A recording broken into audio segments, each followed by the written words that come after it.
এই সংসারে মহারাজ কোন বস্তুকে দেখার জন্য তিনটি জিনিসের দরকার। কোন বস্তুকে দেখার জন্য তিনটি জিনিসের দরকার। আয়নার মধ্যে নিজেকেও দেখতে হলে তিনটি জিনিসের দরকার। কি কি তিনটি জিনিস? কি কি? সর্বপ্রথম হলো চোখ।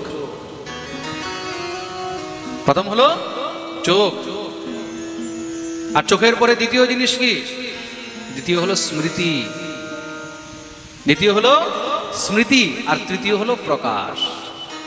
তৃতীয় হলো প্রকাশ। শুধু চোখ থাকলেই কিন্তু আপনি দেখতে পাবেন না, চোখের সঙ্গে স্মৃতিও চাই, তাই তো? স্মৃতি না হলে চোখ থেকেও চোখ কোনো কাজে থাকে না। আর চোখ থাকলেও হবে না, চোখের মধ্যে প্রকাশও থাকতে হবে। প্রেম সে বলো, জোর সে বলো। তিনটি বস্তু দরকার। এই তিনটি কিভাবে হয়? তার কৃপাতে পাওয়া যায়, একমাত্র তার কৃপাতেই সম্ভব।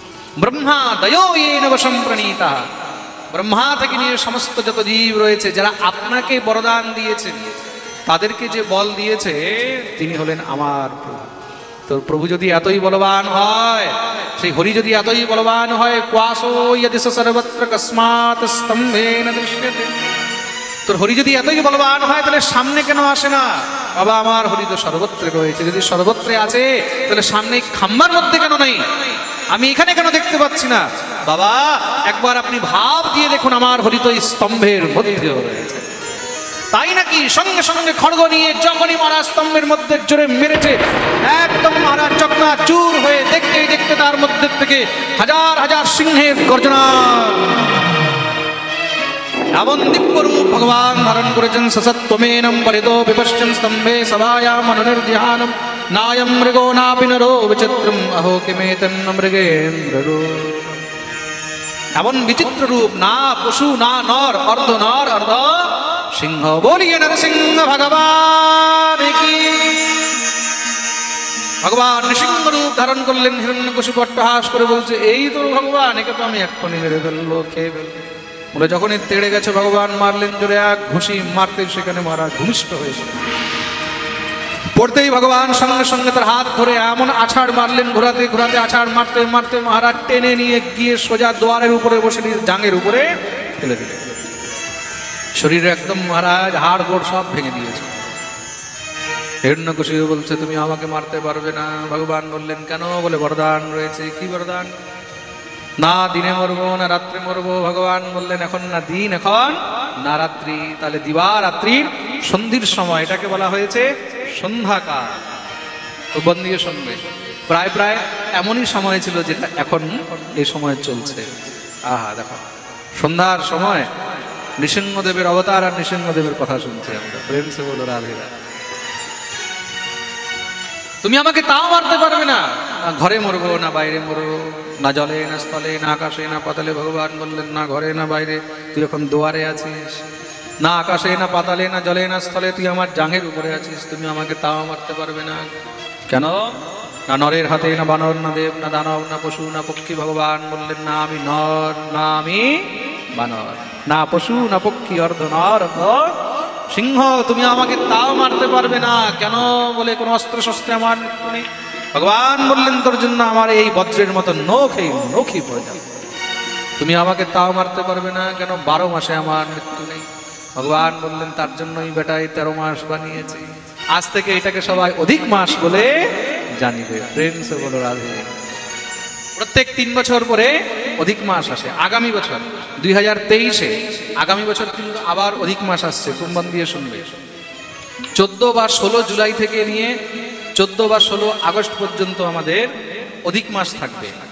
আর সবাইকে এটাও বলে দিই, যত ভক্তরা এখানে বসে আছেন বা যারা ভক্তরা লাইভ শ্রবণ করছেন, আগামী বৎসর অধিক মাস, যেহেতু শাস্ত্রের মধ্যে অধিক মাসের অনেক অনেক বর্ণন রয়েছে, অধিক মাসে ধর্ম কার্য ইত্যাদি করার অনেক ফল পাওয়া যায়।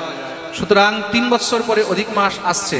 সেই কারণে আগামী বৎসর অধিক মাসে আমরা যেই কোনো একটা তীর্থে শ্রীমদ্ ভাগবতের আয়োজন করব। সেই তীর্থ এখনো ডিসাইড করা হয়নি, কিছু সময়ের মধ্যে সেই তীর্থ ফাইনাল হয়ে যাবে। সেই তীর্থ হয়তো নৈমিষারণ্য তীর্থ হবে, আর নয়তো শুকতীর্থ। শুকতীর্থ মানে যেখানে শুকদেব প্রভু রাজা পরীক্ষিতকে পাঠ শুনিয়েছিলেন শুক্রতাল, হয়তো শুক্রতালে আর নয়তো নৈমিষারণ্যে। নৈমিষারণ্য সেই জায়গা যেখানে 88,000 ঋষিদেরকে শ্রী সুতজি মহারাজ পাঠ শুনিয়েছিলেন। এই দুইটি জায়গার মধ্যে যে কোনো এক জায়গায় পুরুষোত্তম মাসে আমাদের ভাগবত পাঠ হবে। আর প্রথমবার আমরা একটা নতুন জিনিস করতে যাচ্ছি, যারা যারা গরিব অশক্ত, যাদের সামর্থ্য নেই পাঠ দেওয়ার, তারাও যেন ভাগবত পাঠ দিতে পারে, তাদের জন্য ব্যবস্থা রাখা হয়েছে। সেখানে আমরা 108 ভাগবত পাঠ দেব। খুব মন দিয়ে শুনবে, 108 ভাগবত পাঠের আয়োজন করা হবে। আর সেই ভাগবত পাঠের মধ্যে আমরা ন্যূন থেকে ন্যূন, মানে কম থেকে কম যত খরচ হতে পারে একটা হিসাব করে আমরা সেটার মধ্যে রাখবো।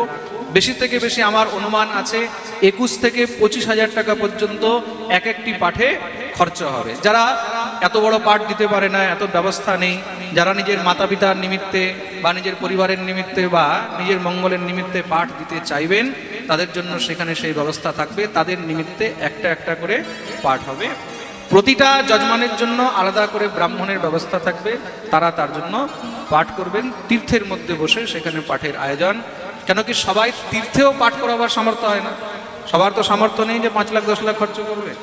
তা যেন এই অল্প অর্থের মধ্যে তাদের ব্যবস্থা হয়ে যায়, তার মধ্যেই তাদের থাকার ব্যবস্থা, তাদের খাওয়ার ব্যবস্থা আর তাদের জন্য ব্রাহ্মণের ব্যবস্থা সবকিছু থাকবে।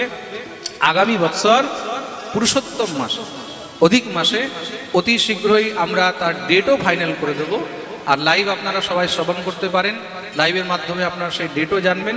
যেদিন থেকে ডেট ফাইনাল হবে সেদিন থেকে বুকিং শুরু করে দেওয়া হবে। যারা যারা সেই তীর্থের মধ্যে এসে সেখানে নিজের পিতৃপুরুষের নিমিত্তে বা সেখানে ভাগবত ইত্যাদি পাঠ করাতে চাইবেন, যারা সেখানে যজমান হবেন, তারা নিজের নাম নোট করিয়ে দেবেন, লিখিয়ে দেবেন। তাহলে আগের থেকে সমস্ত সব ব্যবস্থা আমাদের থাকবে। প্রেম সে বলো রাধে রাধে।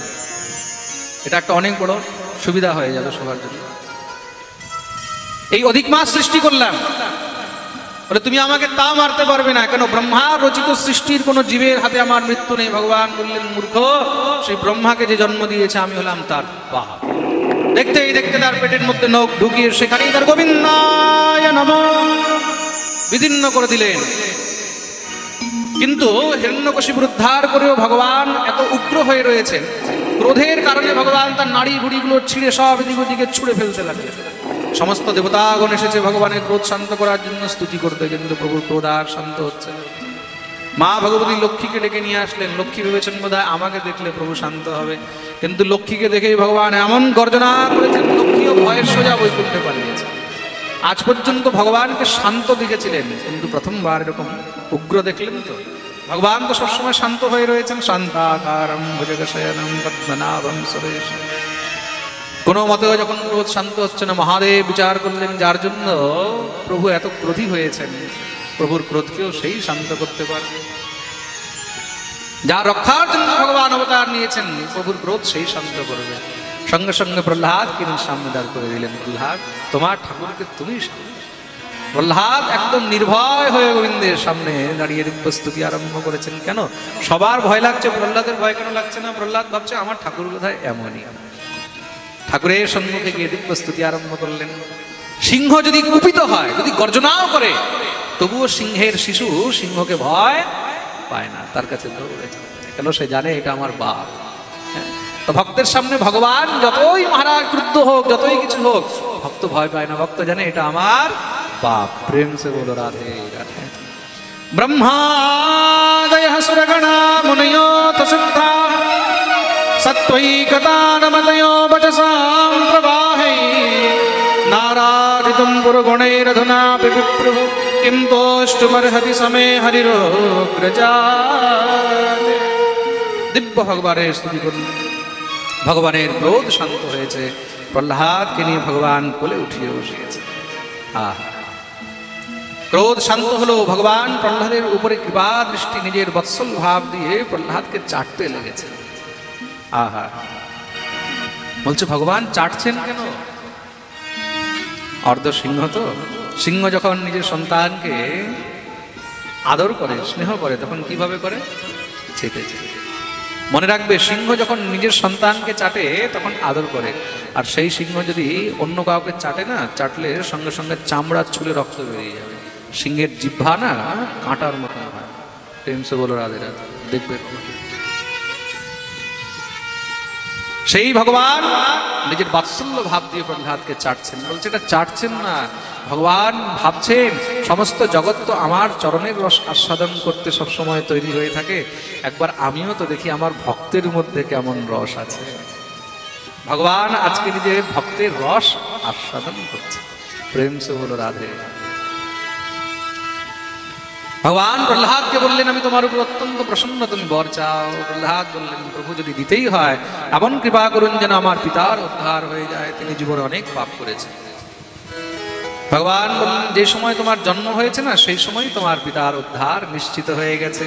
ত্রিসপ্তভি পিতা পুতঃ পিতৃভি সহতেন यत्साधुष्य कुले जातो भवान वे कुलपावन। কোনো বংশে যদি আমার কোনো ভক্ত জন্মগ্রহণ করে, কোনো সাধু কোনো বৈষ্ণব জন্মগ্রহণ করে, ত্রিসপ্তভি পিতা পুতা, তার 3 কুলের 21 পিঢ়ির উদ্ধার হয়ে যায়। পিতৃকুলের 7 পিঢ়ি, মাতৃকুলের 7 পিঢ়ি আর পত্নীকুলের 7 পিঢ়ি। প্রেম সে বলো। তার মানে কি ঘরের মধ্যে যদি কোনো সন্তান ভগবত ভক্ত হয় তাহলে ভাববে আমাদের বংশেরও উদ্ধার হয়। কোনো বৈষ্ণব ছেলেকে যদি কন্যা দানও করা হয় তাহলে মনে করবে তাতেও আমাদের বংশে উদ্ধার হয়ে যাবে। ভগবান প্রহ্লাদের উপরে কৃপা করে রাজ সিংহাসনে বসিয়ে আশীর্বাদ করলেন। 36,000 বৎসর পর্যন্ত প্রহ্লাদ রাজত্ব করেছেন। শ্রী সুখদেব প্রভু এই প্রকার নৃসিংহ চরিত্রের দিব্য বর্ণন শ্রবণ করিয়েছেন। উগ্রম বীরম মহাবিষ্ণুম জ্বলন্তম সর্বতোমুখম নৃসিংহম ভীষণম ভদ্রম মৃত্যুম মৃত্যুম নমাম্যহম। বলিয়ে নৃসিংহ ভগবান। সেই প্রহ্লাদের পুত্র হলেন বিরোচন, বিরোচনের পুত্র হলেন বলি। এই রাজা বলির উপরেই কিন্তু ভগবান বামন রূপে কৃপা করেছিলেন। পরীক্ষিত প্রশ্ন করলেন যে ভগবান কি শুধু মনুষ্য দেবতা বা অসুর এদের উপরেই কৃপা করেন না কখনো পশু পক্ষীর উপর কৃপা করেছেন? সুখদেব প্রভু বলছেন দেখো, ভগবানের জন্য এই সংসারের প্রত্যেকটি জীবই হলো তার সন্তান। ভগবানের সামনে মনুষ্য পশু পক্ষীর মধ্যে কোনো ভেদ নেই। কিন্তু ভগবানের একটি নিয়ম রয়েছে, যে ভগবানকে ডাকে ভগবান তার জন্য দৌড়ে চলে আসে। তো ভগবানকে এইভাবে কখনো কার উদ্ধার করেছে? বলে হ্যাঁ করেছে। কার? ভগবান এক সময় গজরাজের উদ্ধার করেছিলেন। आसीद् गिरिवरो राजन् स्त्रीकूट इति विश्रुतः क्षीरोदेनावृतो श्रीमान योजनायुतमुत्सृतः। ভগবান গজরাজের উদ্ধার করেছিলেন। ত্রিকূট পর্বতের উপরে সেই গজরাজ মহারাজ জলাশয়ে স্নান করতে গেছিল। অভিমানী গজরাজকে সেখানে গ্রাহট টানতে লেগেছে। 1000 বৎসর পর্যন্ত যুদ্ধ হলো। তৎপশ্চাৎ গজরাজ যখন গোবিন্দকে ডেকেছে, এটাকে গজেন্দ্র মুখ্য স্তোত্র বলা হয়েছে, সঙ্গে সঙ্গে ভগবান দৌড়ে এসে সেখানে সুদর্শন চক্র দিয়ে গ্রাহের উদ্ধার করে গজকে মুক্ত করে। বলিয়ে ভক্তবৎসল ভগবান। এই প্রকার গজগ্রাহের কথা বর্ণন শ্রবণ করিয়েছেন। প্রশ্ন করলেন রাজা বলির উপরে বামন ভগবান কিভাবে কৃপা করেছিলেন, সেই বিষয়ে আমি একটু শ্রবণ করতে চাই। শ্রী সুখদেব প্রভু বর্ণন করছেন এক সময়ের কথা। यदा दुर्वाससः शापात् सेन्द्रालोकास्त्रयो नृपाः। এক সময় দুর্বাসা ঋষি ভগবানের দর্শন করতে গেছেন। কোথায়? বৈকুণ্ঠ। ভগবানের দর্শন করতে গেলেন। মা ভগবতী লক্ষ্মী গোবিন্দের জন্য খুব সুন্দর বনমালা নিজের হাতে তৈরি করে গোবিন্দকে পরিয়েছিলেন। ভগবান দেখলেন ঋষি এসেছে, তা ঋষিকে খালি হাত তো ফেরানো যাবে না, কি দেওয়া যায়? গলার মধ্যে খুব সুন্দর সেই মালা ছিল, নিয়ে ভগবান পরিয়ে দিলেন। দুর্বাসা তো গোবিন্দের প্রসাদী মালা পেয়ে আনন্দে উন্মত্ত হয়ে নৃত্য করছে। আহা, সাক্ষাৎ ঠাকুরের প্রসাদী মালা পেয়েছে, এর থেকে উত্তম আর কি হতে পারে? আনন্দে ভাব বিভোর হয়ে নৃত্য করতে করতে আসছে। আসার সময় স্বর্গ হয়ে যখন নামছেন মহারাজ, সেখানে দেবরাজ ইন্দ্রের সঙ্গে দেখা হলো। ইন্দ্র হাতির উপরে বসে বিচরণ করছিল। দুর্বাসা ঋষিকে দেখে প্রণাম করলেন। ঋষি ভাবলেন সাক্ষাৎ দেবরাজ সামনে দাঁড়িয়ে আছে, কিছু তো দেওয়া উচিত। দেখুন, এটা হলো গুরুজনদের স্বভাব। আপনি যখন কাউকে প্রণাম করবেন, কাউকে বন্দন করবেন, তখন কি হয়? কিছু না কিছু তার কাছে পাবেনই পাবেন। কিছু যদি না হয় আশীর্বাদ তো পাবেনই পাবেন। প্রেম সে বলো রাধে রাধে। বলো না আরো জোরে, আরো জোরে, আরো জোরে। পিছনে পর্যন্ত সবাই তোমার হাত উপরে করে জয়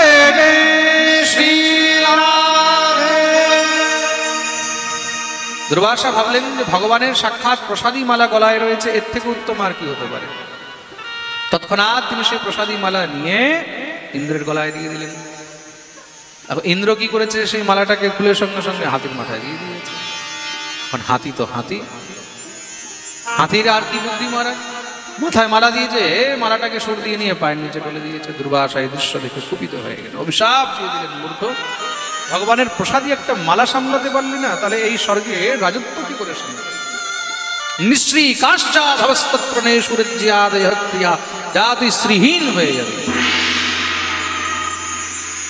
দেখুন, শুধু ইন্দ্রই নয়, এই সংসারের মধ্যে আমরাও কিন্তু অনেক সময় এইভাবে ভগবত প্রসাদী বস্তুর অবহেলা করে থাকি।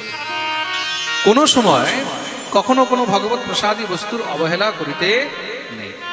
আপনি যদি কোনো প্রসাদী বস্তু নিয়েছেন, তাহলে সেটাকে সম্পূর্ণ যথোচিত সম্মান করে রাখবেন। কেউ যদি আপনাকে প্রসাদ দিয়েছে, প্রসাদের নিয়ম হলো প্রাপ্তিমাত্রেণ ভক্তব্যম, সেটাকে খেয়ে নেওয়া উচিত। যদি আপনি সঙ্গে সঙ্গে না খেতে পারেন, সেটাকে সুন্দর করে গুছিয়ে বেঁধে রাখবেন, যেন পরে খাওয়া যায়।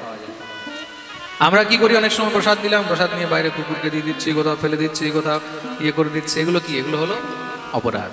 যারই প্রসাদ হোক না, সেটা গোবিন্দের প্রসাদ হোক, চাहे সেটা ভোলেনাথের হোক, চাहे দুর্গার হোক, যদি আপনি প্রসাদ নিয়েছেন, তাহলে সেই প্রসাদকে সৎকার করতে হবে। আপনি কোনো মন্দিরে গেলেন, ভগবানের প্রসাদী মালা তো চেয়ে নিলেন, আমাকে একটা মালা দেন, মালা দেন, মালা তো পেয়ে গেলেন, মালা নিয়ে একবার কি করছেন? মালা নিয়ে গিয়ে নিজের গাড়ির মধ্যে বেঁধে দিলে, মালা নিয়ে গিয়ে কোথাও ফেলে দিলে কি হবে? অপরাধ হয়ে যাবে। মালাটাকে গলায় ধারণ করুন, কিছু সময় গলায় রেখে তৎপশ্চাৎ সেটাকে সুন্দর করে সামলিয়ে গুছিয়ে রাখুন। তারপরে গিয়ে সেটাকে কোনো সুরক্ষিত স্থানে, চাहे জলে হোক বা কোনো এমন জায়গায় যেখানে কোনো নোংরা পড়ে না, এমন জায়গায় সেটাকে তখন ছেড়ে দেওয়া উচিত, বিসর্জন করা উচিত। এগুলো হলো নিয়ম। ভগবত বস্ত্র, ভগবত প্রসাদী ফুল, মালা ইত্যাদি এসব বস্তুকে সবসময় সৎকার করিবে। কোনো প্রকারে যদি তুমি তার নিরাদর করো, তোমাকে তার ফল ভোগ করতে হবে। প্রেম সে বলো রাধে রাধে। অভিশাপ তো দিয়ে দিলেন। এদিকে কি হয়েছে? দত্তগুরু শুক্রাচার্য দত্তদেরকে আদেশ করলেন, যাও তোমরা আক্রমণ করে দাও। কেন? বলে ব্রাহ্মণের অভিশাপ লেগেছে। সঙ্গে সঙ্গে দত্তরা গিয়ে আক্রমণ করতেই দেবতাগণ পরাজিত হয়ে গেলেন। পরাস্ত হয়ে ভগবানের কাছে গিয়ে কাঁদছেন। ভগবান বললেন, ভাই আমিও কিছু করতে পারবো না। কেন? ব্রাহ্মণের অভিশাপ। ব্রহ্মবাক্যম মিথ্যা না ভবতি, ব্রহ্মবাক্য মিথ্যা হতে পারে না। আমিও কিছু করতে পারবো না। তাহলে প্রভু, যদি অসুরদের সাম্রাজ্য হয়ে যায়, তাহলে তো সৃষ্টির সব নিয়মই পাল্টে যাবে। দুষ্টদের হাতে যদি রাজতন্ত্র চলে আসে, তাহলে কি হবে? সব তো উল্টো পাল্টা হয়ে যাবে। প্রেম সে বলো রাধে রাধে। বিচার করে দেখো, কোনো সময় যদি ভারতের মধ্যে তালিবানি শাসন হয়ে যায়, তালিবানের রাজত্ব হয়ে যায়, তাহলে কি হবে? তোমরা ভজন করতে পারবে? জপ করতে পারবে? এই যে এত সুন্দর করে সেজে গুজে ঘুরে বেড়াচ্ছ, পারবে?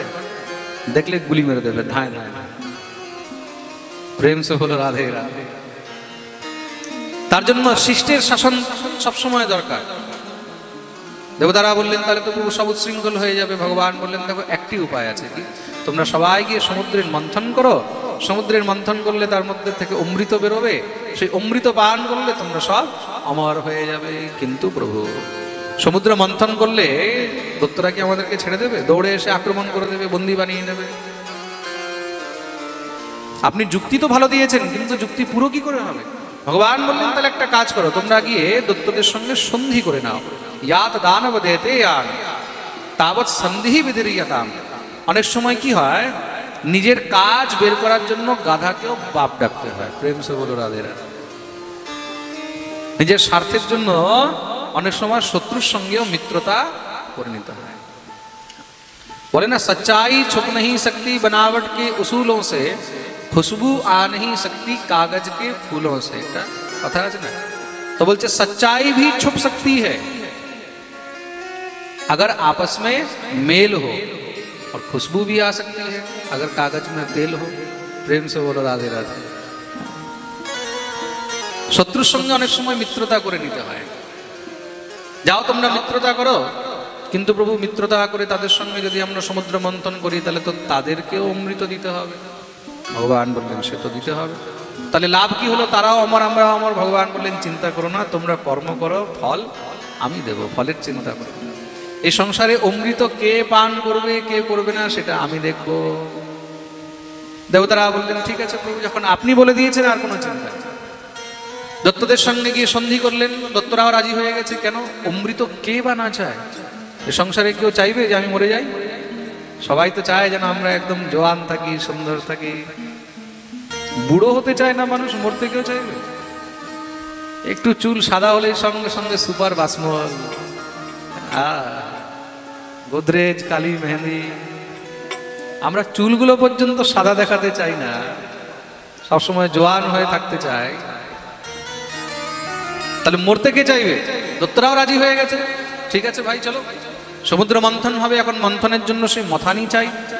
মন্দ্রাচল পর্বতকে আনা হলো, দড়ির ব্যবস্থা চাই। বাসুকীনাথকে নিয়ে আসা হয়েছে, সমুদ্র মন্থন আরম্ভ করা হলো। যখনই সমুদ্র মন্থন আরম্ভ করেছে, দেখতে দেখতে মহারাজ সেই মন্দ্রাচল জলে ডুবে যাচ্ছে। সবাই চিন্তিত হয়ে ভগবানকে ডাকলেন, প্রভু তাহলে কি হবে? ভগবান বললেন চিন্তা করো না। দেখতেই দেখতে ভগবান বিশাল কচ্ছপ রূপ ধারণ করলেন। কৃত্বা বপুঃ কাচ্ছপম অদ্ভুতম মহৎ। কচ্ছপ রূপ ধারণ করে ভগবান জলে প্রবিষ্ট হয়ে সেই দিব্য মহারাজ বিশাল মন্দ্রাচল পর্বতকে পিঠের উপরে ধারণ করলেন। বলিয়ে কুর্ম ভগবান কি। এই সমুদ্র মন্থনে অনেকগুলো অবতার হবে। দেবতাগণ বললেন প্রভু আপনি মাঝখানে থাকুন। কেন? তাতে কোনো বেইমানি হবে না। ভগবান বললেন ঠিক আছে। ভগবান আরেকটি রূপ ধারণ করলেন, নাম হলো অজিত। বলিয়ে অজিত ভগবান কি। ভগবান পিঠের উপরে মন্দ্রাচল ধারণ করেছেন। দেবতা দত্ত মন্থন করছেন। মন্থন করতে করতে মহারাজ মনে হচ্ছে ভগবানের বোধহয় অনেক দিন, দীর্ঘদিনের পিঠের চুলকানিগুলো আজকে মিটছে। পৃষ্ঠে ভ্রাম্যদ মন্দ মন্দর গিরি গ্রাবাগ্রকণ্ডুয়না। শ্রী সুখদেব প্রভু এত সুন্দর বর্ণন করছেন, ভগবানের পিঠের উপরে যখন মন্দ্রাচল করছে না, তো ভগবান খিলখিল করে হাসছেন। আর হাসলে কি হচ্ছে? জলের থেকে বুদবুদ বেরোচ্ছে, যে বলে না, কি বলে এটাকে, বুদবুদ, বুদবুদ বেরোচ্ছে। এত সচিত্র সজল বর্ণন তো একমাত্র সুখদেব প্রভুর মতনই বক্তা করতে পারেন।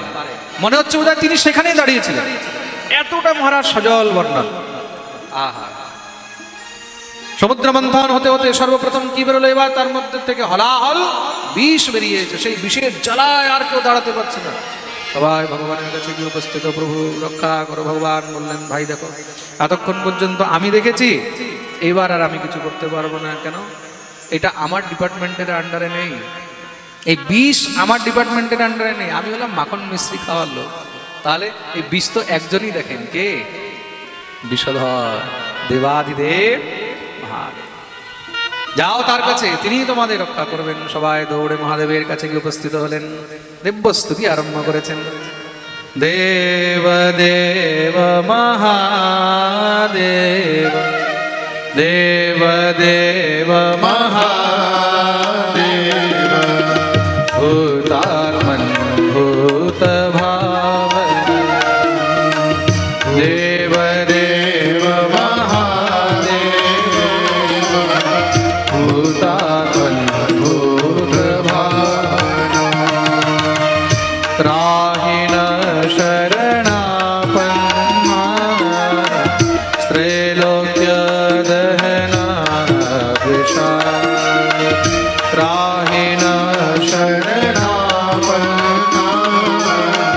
ত্রৈলোক্য দহনা বৃষা, ত্রৈলোক্য দহনা বৃষা, ত্রৈলোক্য দহনা। দিব্যস্তুতি করলেন ভগবান। দেবাদিদেব মহাদেব কিঞ্চিত দেরি করেননি, সঙ্গে সঙ্গে জীবের মঙ্গলের জন্য শিব দৌড়ে এসে সমস্ত বিষ অঞ্জলিতে নিয়ে পান করে নিলেন। দেখুন, অমৃত পান করার জন্য সবাই তৈরি রয়েছে, কিন্তু যখন বিষ বেরিয়েছে সব পালিয়ে গেছে। এই সংসারে অমৃত পান করতে হলে বিষও পান করতে হয়। প্রেম সে বলো রাধে। সুখ যদি পেতে চাও, তাহলে দুঃখের সাগর থেকেও তোমাকে পেরোতে হবে। বিষ যদি কেউ পান করতে পারে, একমাত্র বৈষ্ণবী পান করতে পারে। এই সংসারের মধ্যে মানুষের টানা, মানুষের টিটকারি, মানুষের কথা, কত রকমের বিষ যে বৈষ্ণবদেরকে সহ্য করতে হয়, সেটা বৈষ্ণবরাই জানে। প্রেম সে বলো রাধে। যখন বৈষ্ণব হবে, তখন অনেক প্রকারের বিষ সহ্য করতে হবে। শিব এমনি শিব হয়ে যান। শিব হতে হলে সেই শিবত্ব তার মধ্যে থাকতে হবে। দেবাদিদেব মহাদেব বিষ পান করলেন, কিন্তু বিষ কণ্ঠের নিচে আর নামতে দিলেন না। কেন? আমার হৃদয়ে তো প্রাণ গোবিন্দ রয়েছে। সেই সুন্দর সুকোমল শ্রী গোপাল ও মহীপাল, সেই গোপাল এত সুকোমল, যদি বিষ তাকে স্পর্শ করে তার কষ্ট হবে। না না না, এই বিষ আমি কণ্ঠের নিচে নামতে দেব না বলে তিনি কণ্ঠে সেই বিষকে ধারণ করে রাখলেন, যাতে সেই কণ্ঠ নীল হয়ে গেল। বিষের প্রভাবে কণ্ঠ নীল হলো। মহাদেবের একটি নাম হলো নীল কণ্ঠ। বলিয়ে নীলকণ্ঠ মহাদেব কি। মহাদেব ধ্যানে অবস্থিত হয়েছে। পুনরায় সমুদ্রের মন্থন আরম্ভ হলো। পীতে গরে বৃষাঙ্গেন প্রীতাস্তে মরদানবা। সর্বপ্রথম তার মধ্যে থেকে কামধেনু গায়ে বেরিয়েছে। এবার গোমাতা কামধেনু। কামধেনু গাভীকে কে রাখলেন? ঋষি মুনিগণ নিজের কাছে রেখেছেন। ঋষিগণ কামধেনু গাভীকে নিজের কাছে রাখলেন। উচ্চশ্রবা নামক একটি ঘোড়া বেরোলো। তথা উচ্চশ্রবা নাম হয়োভূশ্চন্দ্র পাণ্ডুর তস্মিন বলিস্পৃহাম চক্রে নেন্দ্র ঈশ্বর শিক্ষয়া। উচ্চশ্রবা নামক সেই ঘোড়াকে দত্তরাজ বলি রাখলেন। তৎপশ্চাৎ ঐরাবত হাতি বেরিয়েছে। ততো ঐরাবত নাম হয়। সেই ঐরাবত হাতিকে সাক্ষাৎ দেবরাজ ইন্দ্র রাখলেন। তৎপশ্চাৎ কৌস্তুভ মণি বেরিয়েছে। কৌস্তুভাখ্য মহূদ রত্নম পদ্মরাগো মহোদয় তস্মিন হরিস্পৃহাম চক্রে নেন্দ্র ঈশ্বর শিক্ষয়া। সাক্ষাৎ ভগবান শ্রী হরি সেই কৌস্তুভ মণিকে ধারণ করলেন। পারিজাত বৃক্ষ বেরিয়েছে, তাকে স্বর্গে রাখা হলো। অপ্সরাগণ বেরিয়েছে, তাদেরকে স্বর্গে রাখা হলো। সাক্ষাৎ ভগবতী লক্ষ্মী প্রকট হয়েছেন। ততশ্চাবির্ভূত সাক্ষাৎ শ্রীরমা ভগবৎপরা রঞ্জয়ন্তি দশঃ কান্ত্য়া বিদ্যুৎ সৌদামণি। ভগবতী লক্ষ্মীর প্রাদুর্ভাব হয়েছে। বলিয়ে লক্ষ্মী মাইয়া কি। সাক্ষাৎ ভগবতী লক্ষ্মী গোবিন্দকে বরণ করলেন। রমা মুকুন্দম নিরপেক্ষমিপ্সিতম। লক্ষ্মী গোবিন্দেরই ছিলেন, গোবিন্দেরই আছেন, আর গোবিন্দেরই থাকবেন। এটা তো হলো আমাদের মূর্খতা যে লক্ষ্মীকে আমরা আমাদের বানাই। এই সংসারে লক্ষ্মীকে আজ পর্যন্ত নিজের কাছে কেউ বেঁধে রাখতে পারেনি। লক্ষ্মী হলো চঞ্চলা। হ্যাঁ, লক্ষ্মী যদি কোথাও স্থির থাকে, একমাত্র নারায়ণের শ্রীচরণেই লক্ষ্মী স্থির থাকেন। প্রেম সে বলো রাধে রাধে। বলো না আরো জোরে, আরো জোরে, আরো জোরে। সবাই দোনো হাত উপরে করে জয় জয় শ্রীরাম। যদি কেউ স্থির লক্ষ্মী পেতে চায়, খুব মন দিয়ে শুনবে, কেউ যদি স্থির লক্ষ্মী পেতে চায়, কেউ যদি অর্থ পেতে চায়, তাহলে শ্রীমদ্ ভাগবতের অষ্টম স্কন্ধের অষ্টম অধ্যায়ের এই অষ্টম শ্লোক, এটাকে নিত্য জপ করা উচিত। ততশ্চাবির্ভূত সাক্ষাৎ শ্রীরমা ভগবৎপরা রঞ্জয়ন্তি দশঃ কান্ত্য়া বিদ্যুৎ সৌদামণি। নিত্য যদি জপ করবে, অপ্রাপ্য লক্ষ্মীও প্রাপ্ত হবে, আর প্রাপ্ত লক্ষ্মী চিরকাল সংরক্ষিত থাকবে। প্রেম সে বলো রাধে রাধে। যেরকম জগৎগুরু শঙ্করাচার্য লক্ষ্মী প্রাপ্তির জন্য কনকধারা স্তোত্রের রচনা করেছিলেন, আর এমন স্তোত্রের রচনা করেছিলেন, সেই স্তোত্রের পাঠ করাতে সঙ্গে সঙ্গে মহারাজ কনক বৃষ্টি হয়েছিল। কনক মানে সোনার, স্বর্ণের বৃষ্টি হয়েছিল, তাকে কনকধারা স্তোত্র বলা হয়। অঙ্গম হরে পুলক ভূষণম আশ্রয়াদি। খুব সুন্দর মহারাজ কনকধারা স্তোত্র, সেটাকেও আপনারা নিত্য পাঠ করতে পারেন। আলাদা করে বই পাওয়া যায় গীতাপুরীশ গোরখপুর থেকে কনকধারা স্তোত্রের, খুব সুন্দর। সেটাও লক্ষ্মী প্রাপ্তির জন্য অনেক উপকারী স্তোত্র। আরেকটি রয়েছে লক্ষ্মী প্রাপ্তির জন্য শ্রী সূক্ত। হিরণ্যবর্ণাম হরিণীম সুবর্ণরজতস্ত্বজাম চন্দ্রাং হিরণময়ীম লক্ষ্মীম জাতবেদো মহাবহ। ঋগ্বেদ থেকে শ্রী সূক্ত নেওয়া হয়েছে লক্ষ্মী প্রাপ্তির জন্য। এটাও খুব সুন্দর একটি মন্ত্র, স্তোত্র, সূক্ত রয়েছে। শ্রী সূক্তের যদি বেশি আপনারা পাঠ না করতে পারেন, 16টি সূক্ত পাঠ করলেও ভগবতী লক্ষ্মী তাতে অত্যন্ত প্রসন্ন হয়ে থাকেন। ইয় শুচি প্রয়ত্ন ভূত্বা জুহিবাদাজ্যমন্বহম সূক্তং পঞ্চদশরচঞ্চ শ্রীকামঃ সততম জপেত। 16টি মন্ত্র পর্যন্ত। অনেকে ভাববে মহারাজজি আপনিও করেন নাকি? এসব জিনিস কেউ ছাড়ে? প্রেম সে হলো রাধে রাধে। আর আমরা হলাম ব্রাহ্মণ মানুষ, ব্রাহ্মণরা তো মহারাজ এমনিতেও লক্ষ্মীর কোনো জিনিস ছাড়ে না। প্রেম সে হলো রাধে রাধে। খুব সুন্দর মহারাজ। দেখতে দেখতে সাক্ষাৎ ভগবতী লক্ষ্মীর প্রাদুর্ভাব হলো। সমস্ত সব দত্তগণ দেবতাগণ ভগবানকে বলছে, নারায়ণ এখনো পর্যন্ত কিন্তু অমৃত বেরোচ্ছে না। ভগবান বললেন চিন্তা করো না, জোরে জোরে মন্থন করো, এবার তাড়াতাড়ি বেরোবে। যখন আরো জোরে জোরে মন্থন আরম্ভ হয়েছে, সঙ্গে সঙ্গে ভগবান সেই সমুদ্রের মধ্যে থেকে দিব্য রূপ ধারণ করে অমৃতের কলস হাতে নিয়ে প্রকট হয়েছেন। নাম হলো ধন্বন্তরী। বলিয়ে ধন্বন্তরী ভগবান কি।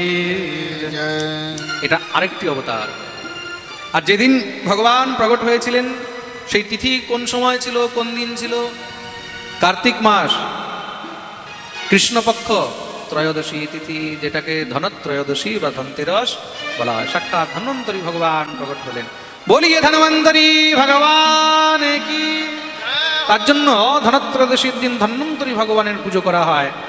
ধনত্রয়োদশীর দিন অনেকে অমৃত প্রকট হয়েছিল।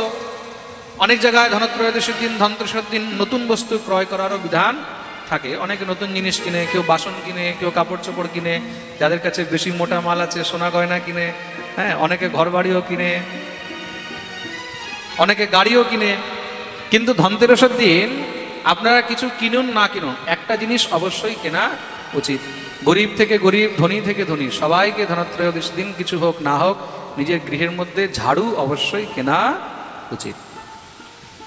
খুব মন দিয়ে শুনবে কিন্তু। ঝাড়ু ঘর থেকে দরিদ্রতাকে দূর করে। ধনত্রয়োদশী দিন সেই ঝাড়ু অবশ্যই কেনা উচিত, সোহনী ক্রয় করা উচিত। প্রেম সে বলো রাধে রাধে।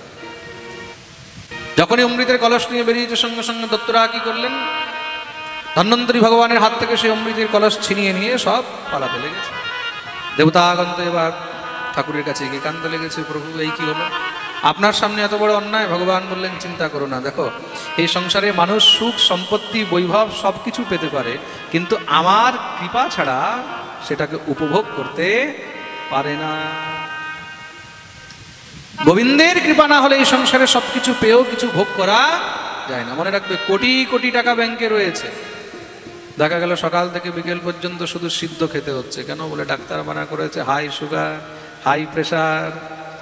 গোবিন্দের কৃপা না হলে টাকা পকেটে ঢুকিয়ে রাখো, কোনো কাজে লাগবে। সোনার বিছানায় মহারাজ ঘুমাবার চেষ্টা করছে মখমলের গদ্দার উপরে, তাও ঘুম আসছে না, ওষুধ খেতে হচ্ছে। মনে রাখবে, সুখ সম্পত্তি বৈভব পেতে পারবে, তার কৃপা না হলে ভোগ করতে পারবে।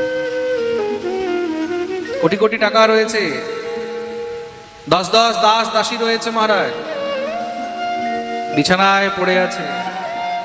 ভগবান মুখও দিয়েছে কিন্তু এক ফোঁটা জল খেতে পাচ্ছে না। পেটের মধ্যে পাইপ লাগানো আছে, ডাক্তার বলেছে ইঞ্জেকশন দিয়ে পাইপের মধ্যে খাবার দেবে। চোখের থেকে জল বেরোচ্ছে, ঝরঝর করে কাঁদছে, এক ফোঁটা জল খেতে পারছে না। মুখ থেকেও খাওয়া সম্ভব নয় যদি তার কৃপা। মনে রাখবে, যদি জীবনে সুখ উপভোগ করতে পারছো, তার মানে সেই গোবিন্দের তোমাদের উপরে অসীম কৃপা রয়েছে। রোজ ঘুম থেকে উঠে তাকে ধন্যবাদ করবে, ঘুমাবার সময় তাকে ধন্যবাদ করবে, প্রভু তোমার কৃপায় আমরা সব উপভোগ করছি। প্রেম সে বলো রাধে রাধে। তার কৃপা ছাড়া এই সংসারে একটি পাতাও নড়ে যায় সম্ভব নয়। ভগবান বললেন তোমরা চিন্তা করো না, তারা অমৃত নিয়ে গেছে, কিন্তু আমার ইচ্ছার বিরুদ্ধে এক ফোঁটা অমৃত পান করিতে পারিবে না। দেখতেই দেখতে ভগবান দিব্য মোহিনী রূপ ধারণ করলেন। বলিয়ে মোহিনী ভগবান কি। এক এক করে অবতার শুধু বাড়ছে, কিন্তু ভগবান মোহিনী অবতার নিয়ে যখনই অসুরদের সম্মুখ থেকে হয়ে বেরিয়ে যাচ্ছেন, সাক্ষাৎ মোহিনী ভগবানকে দেখে সমস্ত সব অসুরগণ মোহিত হয়ে গেল। অসুরদের মধ্যে ঝগড়া চলছিল, অমৃত নিয়ে গেছে কিন্তু কেউ খেতে পারেনি। কেন? যখনই খেতে যাচ্ছে আরেকজন সঙ্গে সঙ্গে বাধা দিচ্ছে, তুই খাবি না, আগে আমি খাবো। আহম পূর্বম নত্বম নত্বমেতি প্রভু, তুই না, আগে আমি, আগে আমি। অমৃত পেয়েও পান করতে পারেনি। মোহিনী ভগবানকে দেখেই সব শান্ত হয়ে গেছে, মোহিনী ভগবানের দিকে তাকিয়ে রয়ে গেল। মোহিনী ভগবান যখন চলে যাচ্ছেন সবাই ডাকতে লাগলেন, দেবী দেবী দাঁড়াও দাঁড়াও, কি হয়েছে? দেবী দেখো না, তোমাকে দেখে আমাদের সবার কলহ একদম শান্ত হয়ে গেল। কিন্তু তোমাদের কলহের কারণ কি? কারণ হলো এই অমৃত। এই অমৃতের জন্য আমাদের মধ্যে কলহ হচ্ছে। এখনো পর্যন্ত নির্ধারণ হলো না যে এই অমৃত কে পান করবে। ভগবতী মোহিনী বললেন, তোমাদের নিজেদের মধ্যে নির্ণয় করতে পারছো না? বলে দেবী সেই তো হচ্ছে না, তাহলে আমি কি করতে পারি? বলে তুমি যদি নিজ হস্তে আমাদেরকে অমৃত পান করাও, তাহলে আমাদের মধ্যে আর কোনো দ্বন্দ্ব থাকবে না। মোহিনী ভগবান বললেন, দেখো আমি পান তো করাতে পারি, কিন্তু আমি বেইমানি করে পান করাবো। শুনেছি সমুদ্র মন্থনে তোমাদের সঙ্গে দেবতারাও ছিল বলে, হ্যাঁ, আর দেবতাদেরকেও যদি তোমরা ডেকে নিয়ে আসো তাহলে একসঙ্গে আমি দুজনকে পান করাবো। বলে ইতিহাসে সবাই আমাকে নিন্দা করবে যে দেখো মোহিনী দত্তদের পক্ষ নিয়ে দত্তদেরকে অমৃত পান করিয়েছে। ভগবান যা বলছেন দত্তরা তাই করে যাচ্ছেন। ঠিক আছে দেবী, আমরা দেবতাদেরকে নিয়ে আসছি। বিষ্ণুর মায়া ভগবতী সম্মোহিতম জগৎ, এটাই তো হলো গোবিন্দের মায়া। সেই গোবিন্দের এক হাসি দেখেই জগৎ পাগল হয়ে যায়। আর সেই গোবিন্দ, সেই ঠাকুর আজকে ঠাকুরানী হয়ে এসেছে, মোহন মোহিনী হয়ে এসেছে, তাহলে কি অবস্থা হবে? আমাদের ব্রজবাসীরা তো এত রসিক, আমাদের ব্রজবাসীরা রসিকতা করে খুব সুন্দর গোবিন্দকে শোনায়, यदि नंद लला तुम होते ललित तो गरे कट जाते करोड़ के। হে নন্দলাল, ভালো হয়েছে তুমি ছেলে হয়ে এসেছো, যদি তুমি মেয়ে হয়ে আসতে না তাহলে কোটি কোটি গলা পড়ে যেত। প্রেম সে বলো রাধে। দত্তগণ সঙ্গে সঙ্গে দেবতাদেরকে নিমন্ত্রণ করে নিয়ে এসেছে। এক পংক্তিতে দেবতা, এক পংক্তিতে দত্ত বসেছেন। ভগবান মোহিনীর হাতে অমৃতের কলস দেওয়া হয়েছে। মোহিনী ভগবান বিচার করলেন কাকে আগে দেওয়া হচ্ছে, বিচার করছেন।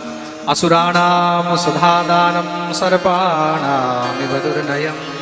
অসুরদেরকে যদি সুধা পান করানো হয়, যদি অসুরদেরকে অমৃত পান করানো হয় তাহলে কি হবে? বলছে সাপকে দুধ খাওয়ানোর সময়। সাপকে দুধ খাওয়ালে কি হয়? বিষ কমে না বাড়ে? আরো বৃদ্ধি পায়। প্রেম সে বলো রাধে। তাহলে না না, এদেরকে দেওয়া যাবে না। দেবতাদেরকে পান করাতে লাগলেন। দেবতাদেরকে যখনই পান করাচ্ছেন দত্তদের মধ্যে খুশু খুশু শুরু হয়ে গেছে। এই দেখ দেখ, আমাদেরকে ছেড়ে দেবতাদেরকে দিচ্ছে। মাঝখান থেকে কেউ বলছে চুপ কর, তোরা জানিস না আমাদেরকে বেশি ভালোবাসে, তো তাই উপরের পাতলা পাতলা গুলো দেবতাদেরকে দিচ্ছে, নিচের গাঢ় গাঢ় গুলো আমাদেরকে দেবে। মোহিনী ভগবান মনে মনে বলছেন দিচ্ছি তোদেরকে গাঢ় গাঢ় গাঢ়। ভগবান এক এক করে মহারাজ দেবতাদেরকে অমৃত পান করিয়ে যাচ্ছেন। এদিকে কি হলো? সেই অসুরদের মধ্যে সিংহিকার পুত্র বসেছিল রাহু। সিংহিকাকে হিরণ্যকশিপুর বোন, যার সেই অগ্নির মধ্যে বসে মহারাজ দেহভস্ম হয়ে গেছিল, তার পুত্র রাহু। সে মনে মনে বিচার করলো এখন পর্যন্ত অমৃতের কলস এইভাবে চলছিল, আস্তে আস্তে এইভাবে হয়ে যাচ্ছে। দেখা গেল গাঢ় গাঢ় খাওয়ার চক্করে এক ফোঁটাও যদি না পাই। চুপচাপ মহারাজ দেবতাদের রূপ ধারণ করে দেবতাদের লাইনে একদম শেষে গিয়ে সূর্যচন্দ্রের মধ্যে চুপচাপ বসে গেছে।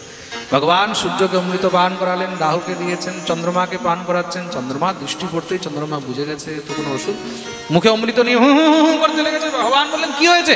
সূর্য বললেন প্রভু এই অসুর। তৎক্ষণাৎ ভগবান সুদর্শন চক্র আবাহন করে সেখানেই তার মস্তক ছেদন করে দিলেন। কিন্তু ততক্ষণে অমৃত পান করে নিয়েছে বলে তার মৃত্যু হলো না। তার মাথাটা হয়ে গেল রাহু আর দেহটা হয়ে গেল কেতু। কিন্তু তৎক্ষণাৎ ভগবান সেই যে সুদর্শন চক্র দিয়ে তার মস্তক ছেদন করেছিলেন, সেই মস্তক ছেদন করার সময় সেখান থেকে তার অস্থি আর রক্ত ভূমির মধ্যে পড়েছে। আর সেই যে রক্ত পড়েছে, সেই অসুরের সেই রক্ত থেকে সেখানে একটি নতুন জিনিস উৎপন্ন হলো, যাকে বলা হয়েছে পলাণ্ডু। কি বলা হয়েছে? পলাণ্ডু। পলাণ্ডু মানে পেঁয়াজ। আর সেই অস্থি থেকে একটি জিনিস উৎপন্ন হলো, তাকে বলা হয়েছে রসুন। প্রেম সে বলো রাধে রাধে। এই কারণে পেঁয়াজ রসুন বৈষ্ণবদেরকে গ্রহণ করিতে নেই। বুঝতে পেরেছ? পেঁয়াজ রসুন কেন খেতে নেই? কেন কি অসুরের অংশ থেকে উৎপন্ন হয়েছে, কিন্তু অমৃত পান করে নিয়েছে। যেহেতু সে অমৃত পান করেছে আর অমৃত যুক্ত হয়ে সেই রক্ত অস্থির থেকে উৎপন্ন হয়েছে বলে তার মধ্যে ঔষধীয় অনেক গুণ রয়েছে। প্রেম সে বলো রাধে। এই আসরিক অংশ থেকে উৎপন্ন হয়েছে বলে না সেটা গোবিন্দকে ভোগ দেওয়া হয় আর না সেটা বৈষ্ণবদেরকে গ্রহণ করা উচিত। এদিকে কি হয়েছে? সমস্ত দত্তগণ সব তীরতলা নিয়ে দাঁড়িয়ে গেছে। মারো মারো মারো মারো, সেই ছলিয়া সেই বিষ্ণু আমাদের সঙ্গে ছল করেছে, কপট করেছে। দেবতারা অমৃত পান করে বলবান হয়ে গেছে মহারাজ। ভীষণ যুদ্ধ হলো। সেই দেবাসুর সংগ্রামে সমস্ত দেবতাগণ দত্তদেরকে বধ করে দিয়েছে। দেবতাদের বিজয় হলো। কিন্তু সূর্য চন্দ্র মিলে রাহুর পোল খুলেছিল বলে সেই রাহু তাদেরকে গ্রাস করতে যায়, আর সেটাকেই সূর্যগ্রহণ বা চন্দ্রগ্রহণ বলা হয়। এই বছর দুটি গ্রহণ আছে। এক তো এই দীপাবলির সময় গ্রহণ আছে, এই যে কার্তিক মাসে আমাদের দীপাবলি, কালী পুজোর দিন গ্রহণ রয়েছে। যারা এখানে নেই, আমাদের রাধাকুণ্ডে আছে বা যারা লাইভ শুনছে সবাই ভালো করে জেনে নেবে গ্রহণ এক তো দীপাবলির দিন আছে। আর তারপরে গ্রহণ আছে রাস পূর্ণিমার দিন। রাস পূর্ণিমার দিন যে গ্রহণ, সেটা শুধু পূর্ববঙ্গের দিকে দেখা যাবে, আসাম, বিহার, বাংলাদেশ, ত্রিপুরা এসব জায়গায় সেটা দৃশ্য, কিন্তু আমাদের এই উত্তরপ্রদেশ মথুরার দিকে দৃশ্য নয়। গ্রহণ বিষয়ে আপনাদেরকে একটা কথা বলে দিই, গ্রহণের সময় যত দান করা হয়, শাস্ত্র বলেছে গ্রহণের সময় দান করলে সেই দান অক্ষয় হয়ে যায়। কি হয়ে যায়? অক্ষয়। গ্রহণের সময় যত পারবে তত দান করবে, জপ করবে, যত জপ করবে, যত ভজন করবে, যত স্তুতি স্তব পাঠ করবে, সেগুলো সব অক্ষয় হয়ে যাবে। গ্রহণের সময় তুমি যত পুণ্যের কাজ করবে, দান ধর্ম পুণ্য জপ তপ ইত্যাদি করবে, ততই কিন্তু সেগুলো অক্ষয় হয়ে যাবে। ভগবত কৃপায় গ্রহণের দিন আমাদের ভাগবত পাঠও থাকবে শ্রীধাম বৃন্দাবনে। বৃন্দাবনে আমাদের ছোট রাধাশ্যাম সুন্দর মন্দির, আমাদের মন্দিরে সে সময় পাঠও চলবে। এখান থেকে শেষ হবে। 17 তারিখে আমাদের বিশ্রাম হচ্ছে। 19 তারিখ থেকে শ্রীধাম বৃন্দাবনে আমাদের রাধাশ্যাম সুন্দরের পাঠ আরম্ভ হবে, 19 থেকে 25 তারিখ পর্যন্ত। গ্রহণের দিন আমাদের পাঠের বিশ্রাম হবে। তৎপশ্চাৎ আবার রাস পূর্ণিমার সময় গ্রহণের দিনও পাঠ থাকবে। সেই পাঠ থাকবে আপনাদের মালদায় নালাগোলাতে। মালদার আশেপাশের কেউ ভক্ত আছে এখানে? হাত উপরে কথা দেখি। আচ্ছা, মালদায় নালাগোলাতে পাঠ আছে আমাদের 6 নভেম্বর থেকে। মালদার কাছেই তো নালাগোলা, গঙ্গারামপুরের সব দিকে। নালাগোলায় 6 নভেম্বর থেকে, ওই সময় 8 নভেম্বরে গ্রহণ রয়েছে, সেটাও পড়বে। গ্রহণের মধ্যে যত পারবে তত দান ধর্ম জপ তপ ইত্যাদি প্রেম সে বলো রাধে রাধে। গ্রহণের সময় ভুলেও কখনো কার সঙ্গে ঝগড়া, ঈর্ষা, কার নিন্দা ইত্যাদি করতে নেই। খুব মন দিয়ে শুনুন। অনেকে ভাববে তাহলে মহারাজ গ্রহণ ছেড়ে দিলে তারপরে করবো। গ্রহণের সময় তো ছাড়ো, গ্রহণের পরেই বা হোক না কেন, কখনোই পরনিন্দা পরচর্চা অন্যস্য দোষ কোন চিন্তনমা সমুদ্যা। ও কন্যাজি বলছেন না, কোনো সময় এসব বিষয়ে থাকাই উচিত নয়। প্রেম সে বলো রাধে রাধে। দেবতাগণ বিজয়ী হয়েছেন, বিজয়ী হয়ে স্বর্গে তাদের আধিপত্য হলো, কিন্তু বিজয়ী হয়ে দেবতাগণ ভগবানকে ভুলে গেছেন, সুরা সুন্দরীতে লিপ্ত হয়ে গেছেন। এইদিকে দত্তগুরু শুক্রাচার্য কি করলেন? সমস্ত দত্তদেরকে মৃত সঞ্জীবনী বিদ্যা দ্বারা পুনর্জীবিত করে দিয়েছেন। পুনর্জীবিত করে দত্তরাজ বলিকে নিয়ে বিশাল বড় যজ্ঞ আরম্ভ করলেন। কোথায়? নর্মদার তটে, নর্মদার পশ্চিম ভাগে। নর্মদা নদীর পশ্চিম তটে খুব সুন্দর একটি স্থান রয়েছে, যাকে ভৃগুকচ্ছ বলা হয়েছে। ভৃগুবংশী ব্রাহ্মণদের সেই স্থান।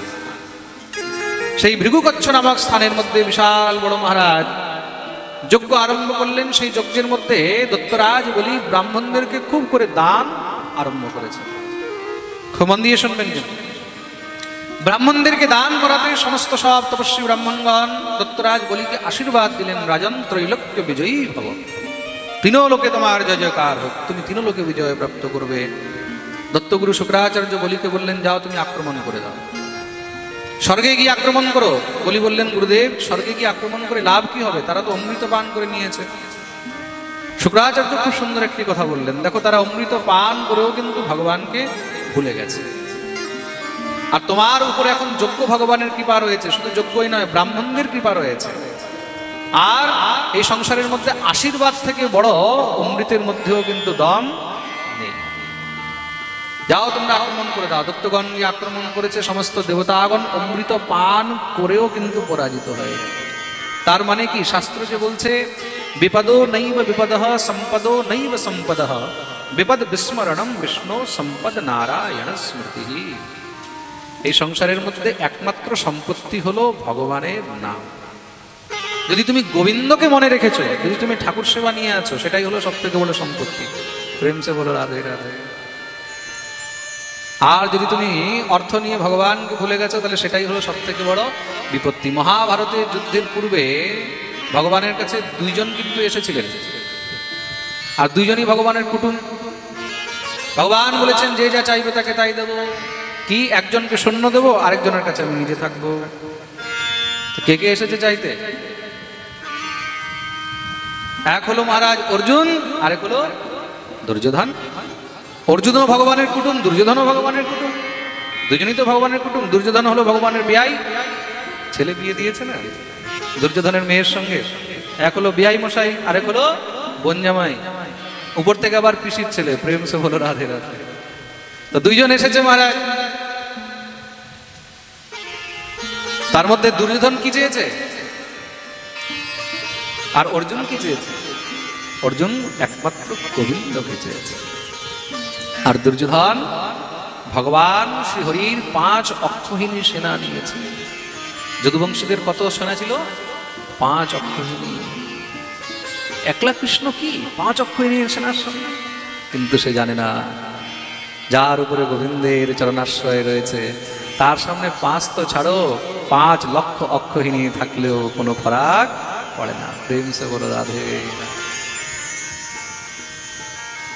অর্জুন একমাত্র গোবিন্দকে নিয়েছে। সে জানে যার কাছে গোবিন্দ আছে এই সংসারে তার কেউ একটা চুলও বাঁকা করতে পারবে না। জানকী নাথ সহায় করে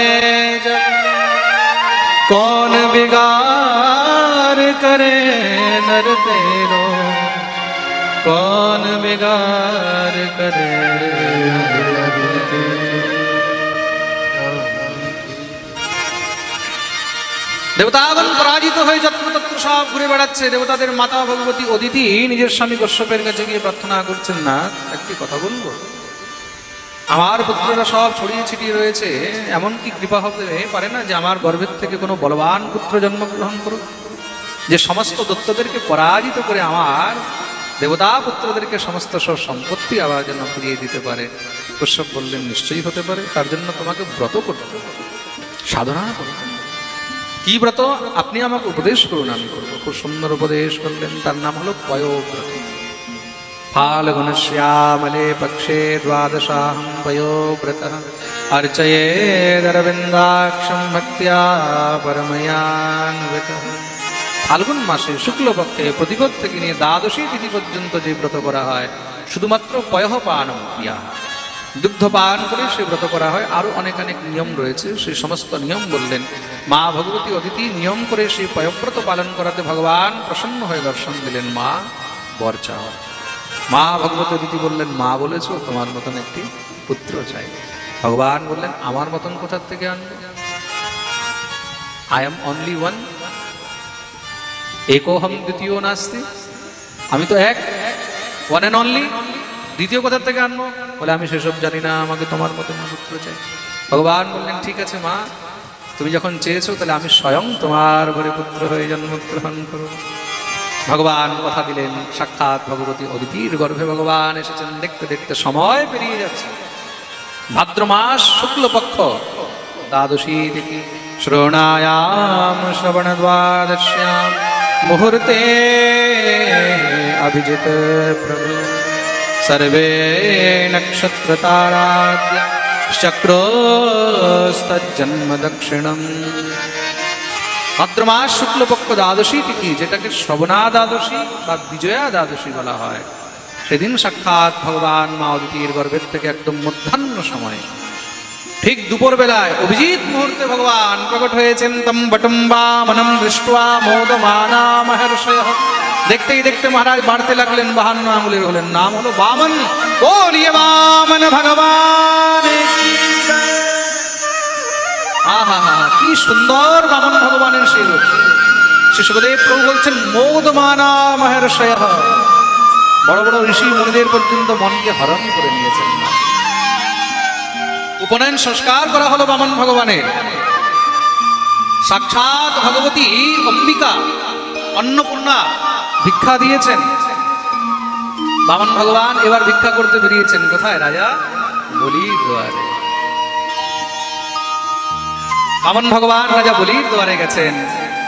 আসুন আমরাও এই দিন একটু বামন ভগবানের বন্দন করে।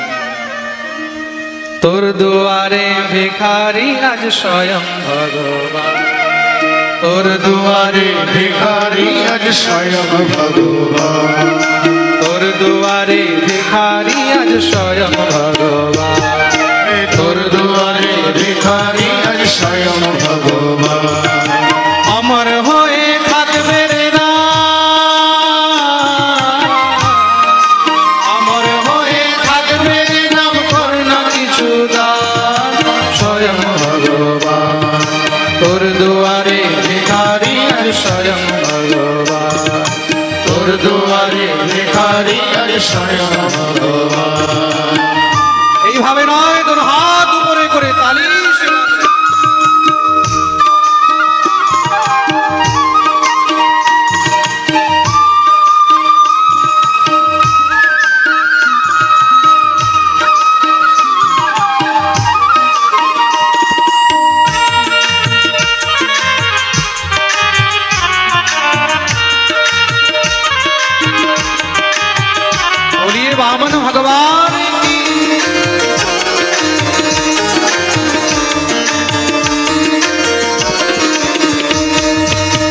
ভিক্ষা দিলেই তোরে আমার রইবে এক কাহানি, ভিক্ষা দিলেই তোরে আমার রইবে এক কাহানি, ভিক্ষা দিলেই তোরে আমার রইবে এক কাহানি, ভিক্ষা দিলেই তোরে আমার রইবে এক কাহানি। ত্রিভুবনে সর্বশ্রেষ্ঠ রইবি রে তুই দানি, ত্রিভুবনের সর্বশ্রেষ্ঠ রইবি রে তুই দানি। অমর গাথা, এই অমর গাথার দেব দেবী রে পরে বরদা স্বয়ং ভগবান, তোর দুয়ারে ভিখারি আর স্বয়ং ভগবান, ও তোর দুয়ারে ভিখারি আর স্বয়ং ভগবান।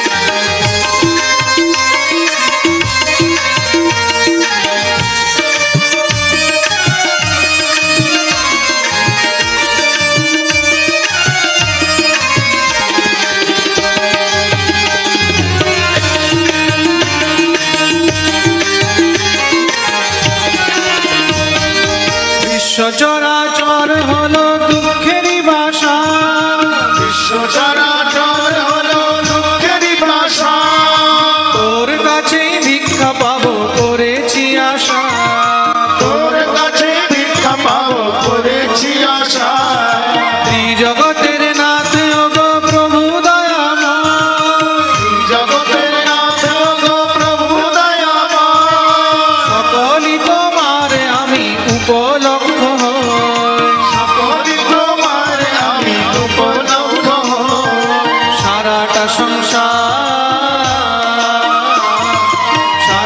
সংসার তুমি করেছ প্রদান স্বয়ং ভগবান, তোর দুয়ারে ভিখারি আর স্বয়ং ভগবান, তোর দুয়ারে ভিখারি আর স্বয়ং ভগবান। বামন হয়ে ভগবান এলেন বলি রাজার ঘরে, বামন হয়ে ভগবান এলেন বলি রাজার ঘরে, বামন হয়ে ভগবান এলেন বলি রাজার ঘরে, ভিক্ষা স্বরূপ একটি পদ রাখলো মাথার পরে, ভিক্ষা স্বরূপ একটি পদ রাখলো মাথার পরে। ধন্য ধন্য ধন্য হলো, ধন্য ধন্য ধন্য হলো তারি বরদান স্বয়ং ভগবান, তোর দুয়ারে ভিখারি আর স্বয়ং ভগবান, তোর দুয়ারে ভিখারি আর স্বয়ং ভগবান, তোর দুয়ারে ভিখারি আর স্বয়ং ভগবান, তোর দুয়ারে ভিখারি আর স্বয়ং ভগবান, তোর দুয়ারে ভিখারি আর স্বয়ং ভগবান, তোর দুয়ারে ভিখারি আর স্বয়ং ভগবান, স্বয়ং ভগবান, স্বয়ং ভগবান, স্বয়ং ভগবান।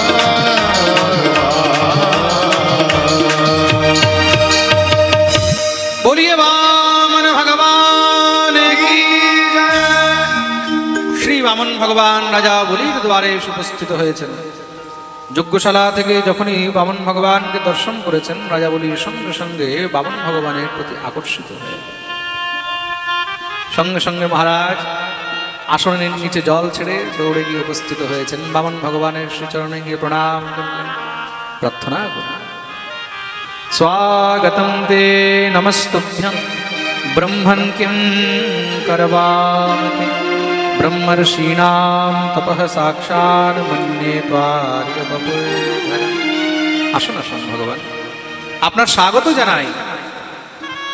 আজ থেকে আগে এই যজ্ঞের মধ্যে আমি আপনার মতন ব্রাহ্মণ দেখিনি। কত ব্রাহ্মণ এসেছে, কত মুনি এসেছে, কিন্তু আপনার মতন এমন দিব্য তেজধারী, এমন দিব্য স্বরূপধারী এই ব্রাহ্মণ আমি আর দেখি। আপনাকে দেখে মনে হচ্ছে আমার বোধহয় পিতৃগণ পর্যন্ত তৃপ্ত হয়ে গেল, আমার বংশ, আমার কুল সব ধন্য হয়ে গেল, আমার যোগ্য ধন্য হয়ে গেল। আদ্যনঃ পিতরস্তৃপ্তা আদ্যনঃ পাবিতম কুলম আদ্য সৃষ্টঃ ক্রতুরয়ম ইয়দ ভবান আগতো গৃহান। যদি ঘরের মধ্যে, গৃহের মধ্যে কোনো বিশেষ কোনো মহারাজ ভগবত ভক্ত বা কোনো মহজ্জন চলে আসে, যদি কোনো ব্রাহ্মণ সাধু গুরু বৈষ্ণব চলে আসে, তাহলে মনে করবে এটা ভগবানের অত্যন্ত অসীম কৃপা হয়েছে। আদ্যনহ পাবিতম বললাম, আমার কুল, আমার বংশ, আমার ঘর, গৃহ, যোগ্য সব পূর্ণ হয়ে গেল। বলুন বলুন আমি আপনাকে কি অর্পণ করব? বামন ভগবান এখনো কিছু চাননি, কিন্তু বামন ভগবান এখনো কিছু বলেননি। রাজা বলি নিজের থেকে কিন্তু বলছেন, বলুন বলুন আপনাকে আমি কি দিতে পারি, কি সেবা করতে পারি? এটা হলো দান। এটা হলো দান। সবসময় যেচে করতে হবে, নিজের মন থেকে, উদার উদার মানসম। মন দিয়ে শুনবে কিন্তু। আর আমরা দান কি করে করি? কেউ চাইলে হয়তো বের করলাম, তার মধ্যে 10 বার ভাববো দেবো কি না দেবো। আর সে দিতে গেলেও তার মধ্যে মহারাজ সব থেকে আগে দেখবো, সব থেকে মহারাজ ছেঁড়া কোনটা, ফাটা কোনটা, পুরানো কোনটা, সেটাই বের হয় মহারাজ। প্রেম সে বলো রাধে রাধে। মনে রাখবে, গীতায় ভগবান দানও 3 প্রকারের বলেছেন। ত্রয়োদশ অধ্যায় গুণত্রয় বিভাগের মধ্যে 3 প্রকারের দান বলছেন, তো সাত্ত্বিক, রাজসিক আর তামসিক। নিজের ইচ্ছায়, স্বেচ্ছায় সৎপাত্রকে যখন দান করা হয় তাকে সাত্ত্বিক দান বলা হয়েছে। কোনো বস্তুর অভিলাষা নিয়ে মনের মধ্যে যখন কোনো দান করা হয় সেটা রাজসিক দান, যার পরিবর্তে আমরা কিছু চাই। আর তৃতীয় হলো আনমনে, বেমনে কুপাত্রকে, অপাত্রকে দান করা, সেটা হলো তামসিক দান। প্রেম সে বলো রাধে রাধে। আপনি এমন মানুষকে দান করলেন মহারাজ, সে দান নিয়ে গিয়ে গাঁজা খেয়ে চলে আসলো, ওই দানেরও কোনো লাভ? প্রেম সে বলো রাধে রাধে। তার জন্য দানও সৎ ব্যক্তিকে, সৎপাত্রকে, সৎ কাজের জন্যই করা উচিত। জিজ্ঞাসা করছেন বলি, কাম কাঞ্চনম গুণবদ্ধাম মৃষ্টম তথান্নপেয়মতবা বিপ্রকন্যাম গ্রামান সমৃদ্ধান স্ফুরগান গজানব রথাস্তথার্হত্তমসম প্রতীচ্ছ। বলুন বলুন আপনাকে কি দেবো? কাম কাঞ্চনম গুণবদ্ধাম মৃষ্টম, সোনা, হীরা, মণি, মাণিক্য আপনাকে অর্পণ করি। বামন ভগবান বলছে, না না বাবা, আমাকে এসব বস্তুর কোনো অভিলাষা নেই। আমি হলাম ব্রহ্মচারী মানুষ। ওহো ব্রহ্মচারী, তাই তো? তার একটা কাজ করি, তথান্নপেয়মতবা বিপ্রকন্যাম। আমাদের এখানে খুব ভালো ভালো ব্রাহ্মণ আছে, মুখার্জি, ব্যানার্জি, চ্যাটার্জি সব রয়েছে। প্রেম সে বলো রাধে। ভালো ভালো ব্রাহ্মণ আছে, যদি আপনি বলেন তাহলে কোনো সুন্দর ব্রাহ্মণ কন্যা দেখে আপনার বিয়ে দিয়ে দিই। রাম রাম রাম, কি বলছো রাজন? ব্রহ্মচারী মানুষ সবসময় বিচরণ করে ঘুরে আনন্দে থাকি, তুমি আমাকে শিকলে বাঁধতে চাইছো? বিবাহ কি? বিবাহ হলো বন্ধন। বিবাহ হলো বন্ধন। তুমি আমাকে দড়িতে বাঁধতে চাইছো? না, আমাকে এসবের প্রয়োজন নেই মহারাজ। ঘরে যদি ব্রাহ্মণী আসে তখন তো আপনি ডিমান্ড করবে, এই চাই সেই চাই, আপনি তখন জিনিসের দরকার হবে। কেউ নেই বলে আপনাকে জিনিসের দরকার নেই। বলছে, দেখো বাবা, আমি শুধু ঘুরে বেড়াই, আমাকে এসবের দরকার নেই। তাহলে একটা কাজ করি, রথাস্তথার্হত্তমসম প্রতীচ্ছ। আপনাকে তাহলে খুব সুন্দর রথ দিয়ে দিই, রথে বসে ঘুরতে থাকবেন। রাজন, আমি জানি তুমি মহাদান, তুমি বিরোচনের পুত্র, তোমার পিতা নিজের প্রাণ পর্যন্ত দান করে দিয়েছিল। তোমার কাছে যা চাইবো তুমি মানা করবে না, কিন্তু আমাকে এইসব ভৌতিক বস্তুর কোনো প্রয়োজন নেই। আপনি আমার যজ্ঞে এসেছেন, কিছু না নিয়ে যাবেন? না না, আমি ছাড়ব না, আপনাকে দেব। যেদিন এই ঘটনা হয়েছে সেটা কোন দিন জানেন? সেটা কোন দিন? কার্তিক মাস, কৃষ্ণপক্ষ অমাবস্যা তিথি, যেটাকে আমরা দীপাবলি বলে থাকি। খুব মন দিয়ে শুনবে, সেদিন কিন্তু বলিদত্তরাজ পুজো হয়। রাজা বলি ভগবানকে অফার করছেন। ভগবান বলছেন, আমাকে কিচ্ছু চাই না। রাজা বলি বলছেন, যা লাগবে আপনি আমার থেকে চেয়ে নেন। ভগবান বললেন, ঠিক আছে, তাহলে আমাকে ভূমি দান করো। এই কারণেই দীপাবলির দিন ভূমি দানের অত্যন্ত মহিমা রয়েছে। প্রেম সে বলো রাধে রাধে।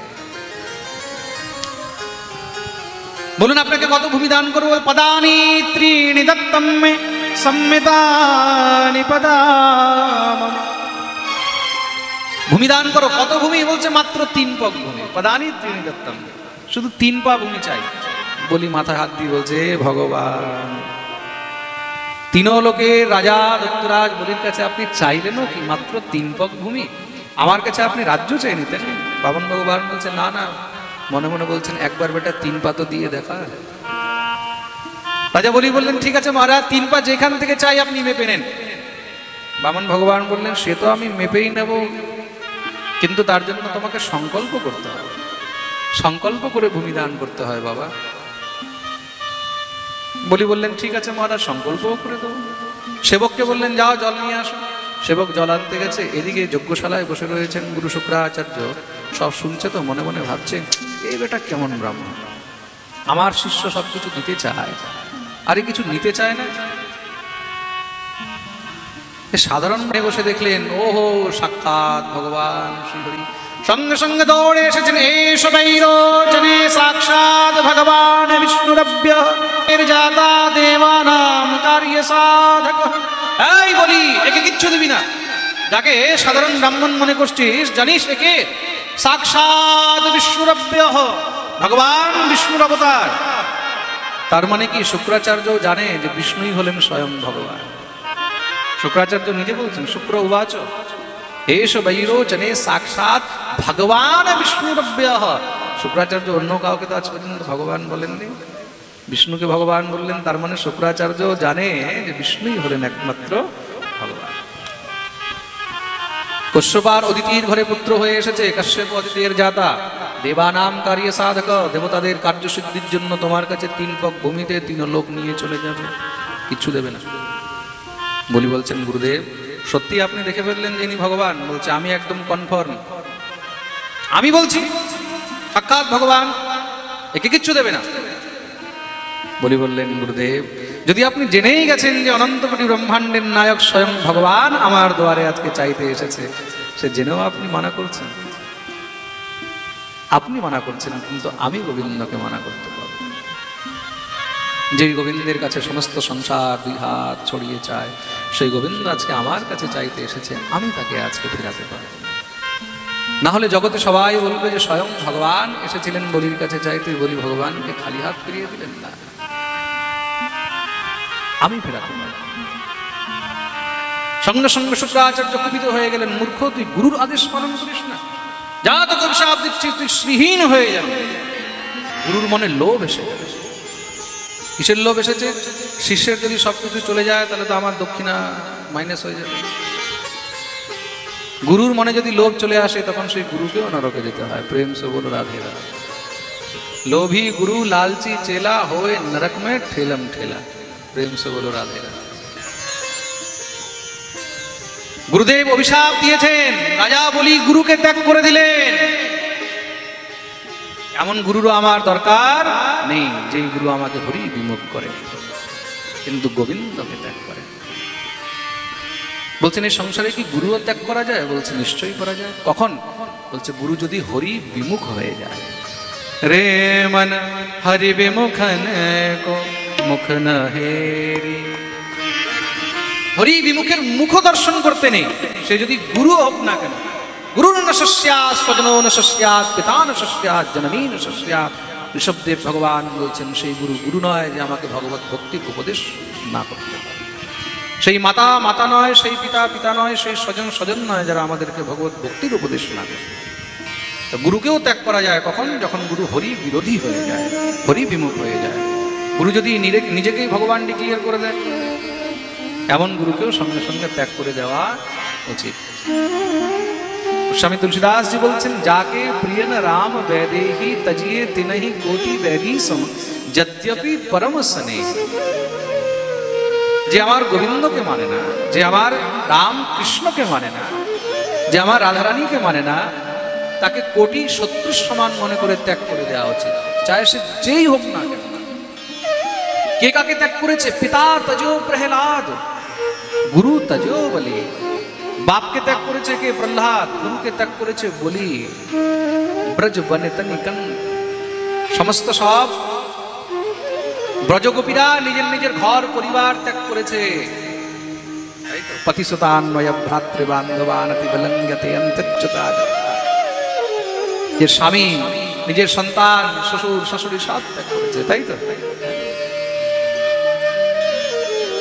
যারা হরি বিমুখ হয়ে যায় তাদেরকে ত্যাগ করে দেওয়া আছে, সে যেই হোক না কেন, গুরু হোক, মাতা হোক, পিতা হোক, ভাই হোক, ত্যাগ করে দেয়। সেবক জল নিয়ে এসেছে। রাজা বলি গোবিন্দকে প্রার্থনা করে বলছেন, হে নাথ, একটি কথা বলবো? তোমার জন্য আমি গুরুকে ত্যাগ করেছি, তুমি আমাকে ত্যাগ করো। জগৎ চলে যায়, কিন্তু জগদীশ্বর যেন না যায়। ভগবান বললেন, সংকল্প করো। কমণ্ডলু নিয়ে যখন জল হাতে দিতে গেছে, জল আর পড়ছে না। শুক্রাচার্য ক্রোধিত হয়ে চলে গেছিলেন, কিন্তু সূক্ষ্মরূপ ধারণ করে এসে কমণ্ডলু নালে ঢুকে বসে আছে। কেন? না পড়বে জল, না হবে সংকল্প, না চালার কিছু যাবে। জল যখন পড়ছে না, এবার তো চিন্তিত হয়ে গেলেন। বলি বলছেন, মহারাজ মনে হয় ভিতরে কিছু আটকিয়ে গেছে। ঠাকুর বললেন, পরিষ্কার করে দেওয়া। বলে, আপনিই করে দেন না। বগলের মধ্যে কুশের আসন রয়েছে, একটা কুশ বের করলেন ভগবান। ভগবান মনে মনে বলছেন, শুভ কার্য আমার হাতেই হবে। তা ভগবান সেই কুশ নিয়ে যখনই খোঁচা দিয়েছেন, শুক্রাচার্য চোখ বড় করে একদম দেখছে, কি হাত দেখি আছে। যখনই ভগবান খুঁচিয়েছেন, সোজা গিয়ে একটা চোখের লাগতেই টিউবলাইট ফিউজ, সঙ্গে সঙ্গে লাফ দিয়ে বেরিয়েছে, আমাকে কানা করে দিলে আমি তোমাকে ছাড়বো না। ভগবান বললেন, ভাই খুব ভালো হয়েছে তুমি এখান থেকে চলে গেছিলে, আবার ভিতরে ঢোকার দরকার কি ছিল? শুক্রাচার্য বলছে, আমি ভাবলাম ভিতরে ঢুকলে আর দান ধর্ম হবে না। ভগবান বললেন, দান ধর্ম করতে এসেছিলে মানা, তাই আমি তোমায় করে দিলাম কানা। প্রেম সে বলো রাধে। তার জন্য কেউ যদি দান ধর্ম করে, তখন কখনো তাকে টিকা টিপ্পণী করতে নেই। শুক্রাচার্যকে ভগবান দণ্ডিত করলেন। রাজা বলি সংকল্প করেছেন, জল অর্পণ করলেন গোবিন্দকে। দেখতেই দেখতে ভগবান বিশাল রূপ ধারণ করেছেন। দেখতেই দেখতে মহারাজ একটি চরণ উপরের দিকে তুললেন, উপরের 7 লোক, একটি চরণ নিচের দিকে নামিয়েছেন, নিচের 7 লোক মেপে নিলেন। রাজা বলি 3 লোকের রাজা ছিলেন, কিন্তু ভগবান 14 লোক মেপে নিলেন। বলিকে বললেন, বলি তোমাকে এবার নরকে যেতে হবে। কেন প্রভু? তুমি সংকল্প করেছো 3 পক ভূমি দেবে, এখনো তো 3য় চরণ বাকি রয়েছে। বলি সঙ্গে সঙ্গে হাত জোড় করে বসে গেলেন। প্রভু একটি কথা বলুন, এই সংসারে দান বড় না দানই বড়? ভগবান বললেন, নিশ্চয়ই দানই বড়। যদি দানই না হয়, তাহলে দান আসবে কোথার থেকে? তাহলে প্রভু এই দানই তো নিজের সর্বস্ব অর্পণ করে দিয়েছে, কিন্তু নিজে তো বাকি আছে। পদম তৃতীয়ম কুরুশেষ নিমে নিজম, নিজের 3য় চরণ আমার মস্তকে রাখুন। ভগবান সঙ্গে সঙ্গে বলির মস্তকে নিজের 3য় চরণ অর্পণ করলেন। এসেছিলেন বলিকে ছলিতে, কিন্তু ভগবান নিজে আজকে লুটে গেলেন। বলি এবার ভগবান কি, কার মস্তকে চরণ রাখা মানে কি? নিজেকে সমর্পণ করে। ভগবান মনে হয় আজকে বলির উপরে নিজেকে সমর্পণ করে দিয়েছেন। এই দৃশ্য দেখে প্রহ্লাদ থাকতে পারলেন না, সঙ্গে সঙ্গে প্রহ্লাদ সেখানে প্রকট হয়ে গেলেন। দেবতাগণ দুন্দুবি বাজাচ্ছেন, পুষ্পবৃষ্টি হচ্ছে, প্রহ্লাদ স্তুতি করছে, প্রভু এমন কৃপা তো তুমি আমার উপরেও করো। তুমি আমাকে কোলে নিয়েছো, তুমি আমাকে আদর করেছো, স্নেহ করেছো, কিন্তু নিজের এই চরণ আমার মস্তকে তুমি রাখো। আমার তো বংশ ধন্য হয়ে গেল প্রভু। ভগবান বললেন, প্রহ্লাদ আমি কথা দিলাম, আজ থেকে তোমার বংশে যেই জন্মগ্রহণ করবে, নিজে হস্তে আমি কখনো কাউকে বধ। বলিকে বললেন, তুমি বর চাও? বলি বললেন, প্রভু সাক্ষাৎ আপনার চরণ আশ্রয় পেয়ে সংসারে আর কোনো বস্তুর অভিলাষা নেই। ভগবান আরো প্রসন্ন হয়ে গেলেন, যাও তুমি আজ থেকে সুতল লোকে গিয়ে বাস করবে, আর আগামী মন্বন্তরে তুমি ইন্দ্র হবে। ভগবান বলির উপরে কৃপা করেছেন। এই সংসারের মধ্যে তার জন্য সমস্ত দানীদের মধ্যে বলিকে শিরোমণি বলা হয়েছে। येन बद्धो बली राजा दानवेन्द्र महाबल तेन त्वां प्रतिबध्नामि रक्षेमाचलमाचल। যখন বন্ধন করা হয় তখন কি বলা হয়? সর্বপ্রথম যেইভাবে মহারাজ বলিকে বন্ধন করা হয়েছে, কে বন্ধন করেছিলেন? ভগবতী লক্ষ্মী। দানবেন্দ্র মহাবল, বলি থেকে বড় দানী কেউ নেই। আমরা তো মহারাজ 500 টাকা দিয়েই নিজেকে অনেক বড় দানী মনে করে নিই। প্রেম সে বলো রাধে রাধে। বলি সর্বস্ব দিয়েও কিন্তু নিজেকেও দিতে কিঞ্চিত দ্বিধাবোধ করেননি। তার জন্য ভগবান বলির হয়ে গেলেন। প্রেম সে বলো রাধে রাধে। একটা বাড়ি বানাতে, ঘর বানাতে মানুষের জীবন পেরিয়ে যায়, ভগবান বলিকে আলাদা লোক দিয়ে দিলেন, সুতল লোক। আজও বলি সুতল লোকে বাস করছেন। শ্রী সুখদেব প্রভু বামন চরিত্রের বর্ণন শ্রবণ করালেন। বলিয়ে বামন ভগবান কি। তৎপশ্চাৎ ভগবান মৎস্য অবতার নিয়েছেন। মৎস্য অবতার নিয়ে সত্যব্রত রাজার উপরে কৃপা করলেন। সেই সত্যব্রত রাজাই পরবর্তীকালে বৈবস্বত মনু হয়েছেন, যার থেকে আবার সৃষ্টি আরম্ভ হলো। পুনরায় এই সৃষ্টির মধ্যে সূর্যবংশ ইত্যাদি হয়েছে। পরীক্ষিত প্রশ্ন করলেন, প্রভু আমি সূর্যবংশ বর্ণন শ্রবণ করতে চাই। যে সূর্যবংশে স্বয়ং ভগবান শ্রী রামচন্দ্র রূপে অবতীর্ণ হয়েছেন। শ্রী সুখদেব প্রভু সূর্যবংশের বর্ণনা আরম্ভ করলেন। খুব মন দিয়ে শুনলেন। ব্রহ্মার মন থেকে পুত্র হলেন মরীচি, মরীচির পুত্র হলেন কশ্যপ, কশ্যপের পুত্র হলেন বিবস্বান, বিবস্বানের পুত্র হলো বৈবস্বত, বৈবস্বতের 10টি পুত্র হয়েছে ইক্ষ্বাকু, নৃগ, সর্যাতি, দৃষ্ট, দৃষ্ট, করুষ, নরিষ্যন্ত, পৃথক, নভক আর কবি। নভকের পুত্র হলেন নাভাগ, নাভাগের পুত্র হলেন অম্বরীশ। অম্বরীশ ভগবানের পরম ভক্ত ছিলেন। এই সেই অম্বরীশ যিনি প্রত্যেক একাদশীর ব্রত করতেন। আর কোন একাদশী? দ্বাদশী সংযুক্ত একাদশী। তো মন দিয়ে শুনবেন কিন্তু, শ্রী অম্বরীশজি মহারাজ কোন একাদশী করেন? দধারত দ্বাদশী ব্রতম যুক্ত সাম্বৎসরম বীর দধারত দ্বাদশী ব্রতম। দ্বাদশী সংযুক্ত একাদশী করেন। অনেক সময় কি হয়, একাদশী দুটি হয়ে যায়, তো দুটি একাদশীর মধ্যে কোনটা করা উচিত? দশমী বিদ্যাযুক্ত একাদশীকে সম্পূর্ণ ত্যাগ করা উচিত। হরিভক্তি বিলাসে বলা হয়েছে দশমী সংযুক্ত একাদশী করিলে সেই একাদশীর কোনো ফল হয় না। দশমী বিদ্যা যদি যুক্ত থাকে তৎক্ষণাৎ সেটাকে ত্যাগ করে দেবে। পরবর্তী দিনে দ্বাদশী সংযুক্ত একাদশী হলে সেটাই শ্রেষ্ঠ বলা হয়েছে। কদাচিৎ যদি একাদশীর দিন দশমী সংযুক্ত থাকে, পরের দিন যদি একাদশী নাও থাকে, তাহলে সেখানে দ্বাদশীরই ব্রত করা উচিত। সেই একাদশীর ব্রতের কারণে ভগবান তার উপর অত্যন্ত প্রসন্ন হয়েছিলেন। আর সেই অম্বরীশের রক্ষার জন্য ভগবান স্বয়ং সুদর্শন চক্রকে পাঠিয়েছিলেন। এই সুদর্শন চক্র মহারাজ দুর্বাসার পিছনে দৌড়েছিল। প্রেম সে বলো রাধে বলি একাদশী মহারানী।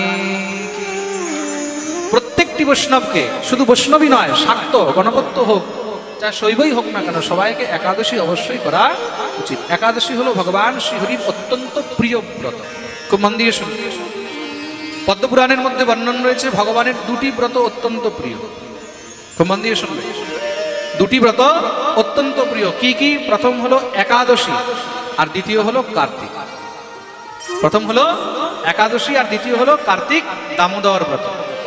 যেই জীব একাদশী ব্রত করে থাকে বা কার্তিক দামোদর ব্রত করে থাকেন, ভগবান তার উপরে অত্যন্ত প্রসন্ন হয়ে থাকেন। এই বিষয়ে সত্যভামা ভগবানকে জিজ্ঞাসা করেছিলেন, প্রভু আমি জীবনে এমন নিশ্চয়ই কিছু তো পুণ্য করেছি, এমন কি পুণ্য করেছিলাম যে আপনাকে স্বামী রূপে পেয়েছি? কে জিজ্ঞাসা করছেন? জোরে বলো, কি নাম বললাম? সত্যভামা। ভগবান শ্রীহরিকে জিজ্ঞাসা করছেন, আমি নিশ্চয়ই এমন তো কিছু পুণ্য করেছি, তা কি পুণ্য করেছি যে আপনাকে স্বামী রূপে পেয়েছি? ভগবান সত্যভামাকে উত্তর দিলেন, সেই পুণ্য জানো কি? তুমি কি করেছ? এই বিষয়ে অনেক সুন্দর কথা রয়েছে। আমাদের কাছে সময়ের বহুত অল্পতা, তো নাহলে এটাও বলে দিতাম। দেখি কাল পরশু দিন সময় পেলে বলবো। আমাদেরকে এখন অনেক পাঠ নিয়ে চলতে হবে। এখন কৃষ্ণ জন্ম বাকি আছে। 5 ঘন্টা হলেও 6 ঘন্টা হলেও পুরো করা সম্ভব নয়। প্রেম সে হলো রাধে রাধে। আবার আমাদের পরে আরেকটা পাঠ হয়, তো তার জন্য আমাদেরকে সময় দেখতে হবে। সেটা হলো কার্তিক দামোদর ব্রত। একমাত্র কার্তিক দামোদর ব্রতের প্রভাবেই সত্যভামা গোবিন্দকে পতিরূপে পেয়েছে। বিচার করে দেখবে, যারা এই দামোদর ব্রত করছেন, যারা কার্তিক ব্রত করছেন, তাহলে হে গোবিন্দ তাদের উপরে কিভাবে কৃপা করতে পারে। প্রেম সে বলো রাধে রাধে। কার্তিক ব্রতের এত মহিমা।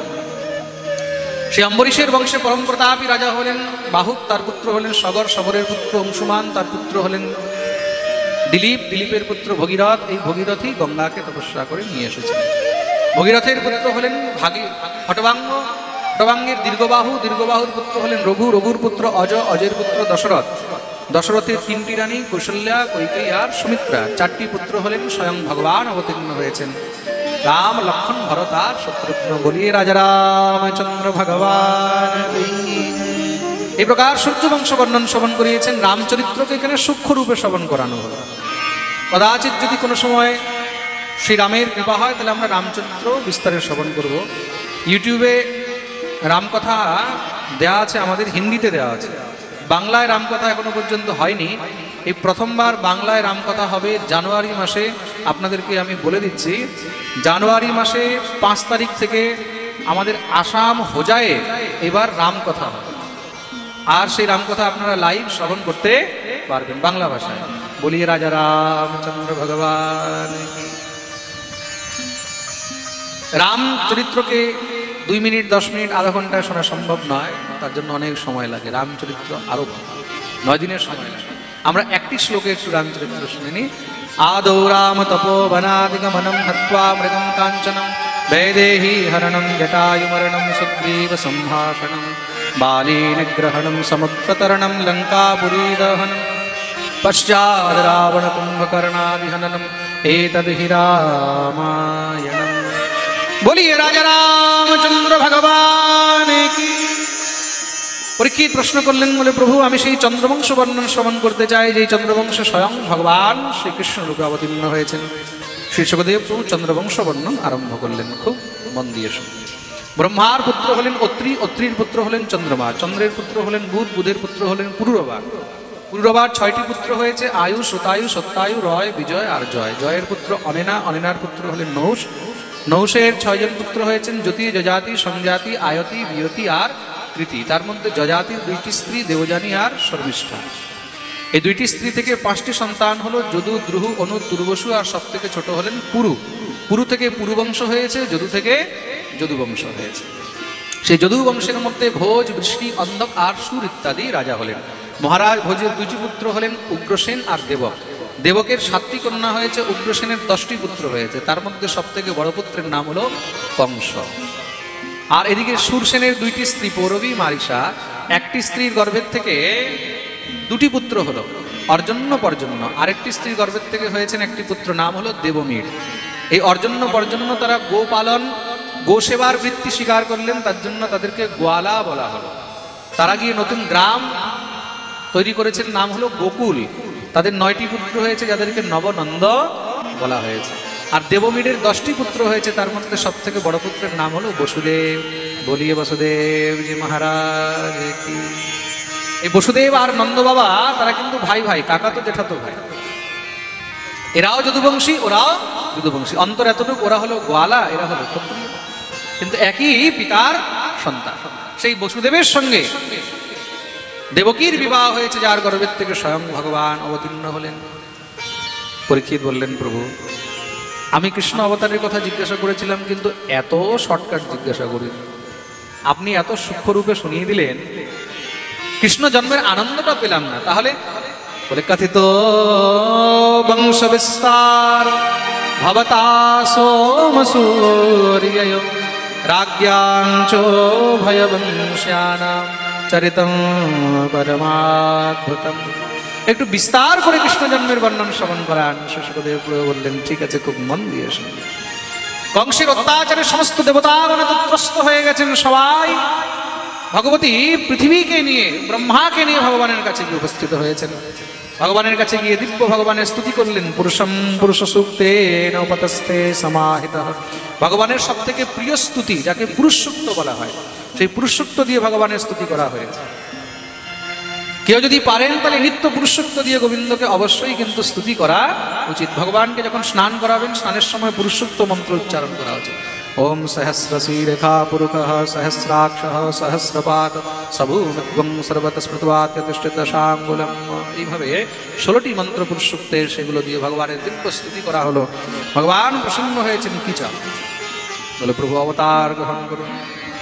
ভগবান বললেন, চিন্তা করো না, বসুদেব গৃহে সাক্ষাৎ ভগবান পুরুষ পর জনিষ্যতে তৎপ্রিয়ার্থম সম্ভবন্তু সুরস্ত্রিয়। অনেক তাড়াতাড়ি আমি বসুদেব দেবকীর ঘরে গিয়ে জন্মগ্রহণ করব, আর সেখানে জন্মগ্রহণ করে বৃন্দাবনে বৃন্দাবন লীলা করবো। তৎপশ্চাৎ সমস্ত পৃথিবীর ভার হরণ করবো, কংস ইত্যাদির বধ করবো। যাও, তোমরাও গিয়ে ব্রজে জন্মগ্রহণ করো, আর আমার লীলা সঙ্গী হয়ে যাবে। দেবতাগণ ভগবানকে বন্দনা করে সবাই দিব্য আনন্দে উন্মত্ত হয়ে ফিরে আসলেন। ব্রজে এসে তারা জন্মগ্রহণ আরম্ভ করেছেন। কেউ পশু হয়েছে, কেউ পক্ষী হয়েছে, কেউ বানর হয়েছে, কেউ ময়ূর হয়েছে, কেউ রাখাল বালক হয়েছে, কেউ গোপী হয়েছে। যে যেরকম পেরেছে সেরকম রূপে জন্ম গ্রহণ করেছেন। কেন? এখন ভগবান আসবেন তো, অনন্ত কোটি ব্রহ্মাণ্ডের নায়ক আসবেন। তার নায়ক আসার আগে মঞ্চ সাজাতে হবে তো। প্রেম সে বলো রাধে রাধে। তো সবাই নিজের নিজের পার্ট, নিজের নিজের রোল, নিজের নিজের অভিনয় করার জন্য তৈরি হয়ে গেছে। এদিকে কি হয়েছে, কংস একদিন নিজের মহলের মধ্যে বিচরণ করতে করতে নিজের সব থেকে কনিষ্ঠ ভগিনী মানে দেবকীকে যখন দেখেছে, দেবকী যুবতী হয়েছে, বিচার করলেন তার বিবাহ দেওয়া উচিত। দেবকীর বিবাহ এখন কার সঙ্গে দেওয়া যায়? কংসের বোন বলে কথা। তা কংসের বোনের বিয়ে কোনো সাধারণ মানুষের সঙ্গে তো হবে না। হ্যাঁ, বসুদেব হলো কংসের বাল্যকালের মিত্র। বসুদেবের সঙ্গে গিয়ে বিবাহের প্রস্তাব দিয়েছেন, বসুদেব রাজি হলেন। যদ্যপি দেবকীর বড় বোনদের বিবাহ আগেই কিন্তু বসুদেবের সঙ্গেই হয়েছে। রোহিণী, ভদ্রা, মদিরা, রচনা, ইলা ইত্যাদি বসুদেবের স্ত্রী। সব থেকে ছোট বোন তো খুব ধুমধাম করে বিয়ে দিয়েছে। কংস এত আনন্দিত নিজের বোনের বিয়ে দিয়ে, হাজার হাজার দাস দাসী, হাতি ঘোড়া রথ স্বর্ণ অলঙ্কার দিয়ে স্বয়ং বোন আর ভগ্নিপতিকে রথে বসিয়ে বিদায় করতে যাচ্ছে। হঠাৎ করে আকাশবাণী হলো, শ্যাস্তমষ্টম গর্ভ হন্তায়াম রহসে বদ। আরে মূর্খ কংস, তুই যত আনন্দে নিজের এই বোন আর ভগ্নিপতিকে বিদায় করতে নিয়ে যাচ্ছিস না, তোর এই বোনের গর্ভের থেকে যে অষ্টম সন্তান জন্মগ্রহণ করবে সেই তোর কাল হবে। শুনেই কংস রথ সেখানে দাঁড় করিয়ে দিয়ে লাফ দিয়ে নিচে নেমে মহারাজ দৌড়ে গিয়ে দেবকীর চুল ধরে টানতে গেছে। দেবকী জোরে জোরে কাঁদছে, দাদা ছেড়ে দাও ছেড়ে দাও। কিঞ্চিত দয়া হলো না, সঙ্গে সঙ্গে নিচে নামিয়েছে। যখনই মারতে উদ্যত হলেন, বসুদেব গিয়ে হাত ধরলেন, এই কি করছো বজরাজ? তোমার ভয় তো তার সন্তান থেকে, তার থেকে তো নয়, কিন্তু আমি একে ছাড়বো না। কেন? না থাকবে বাঁশ, না বাজবে।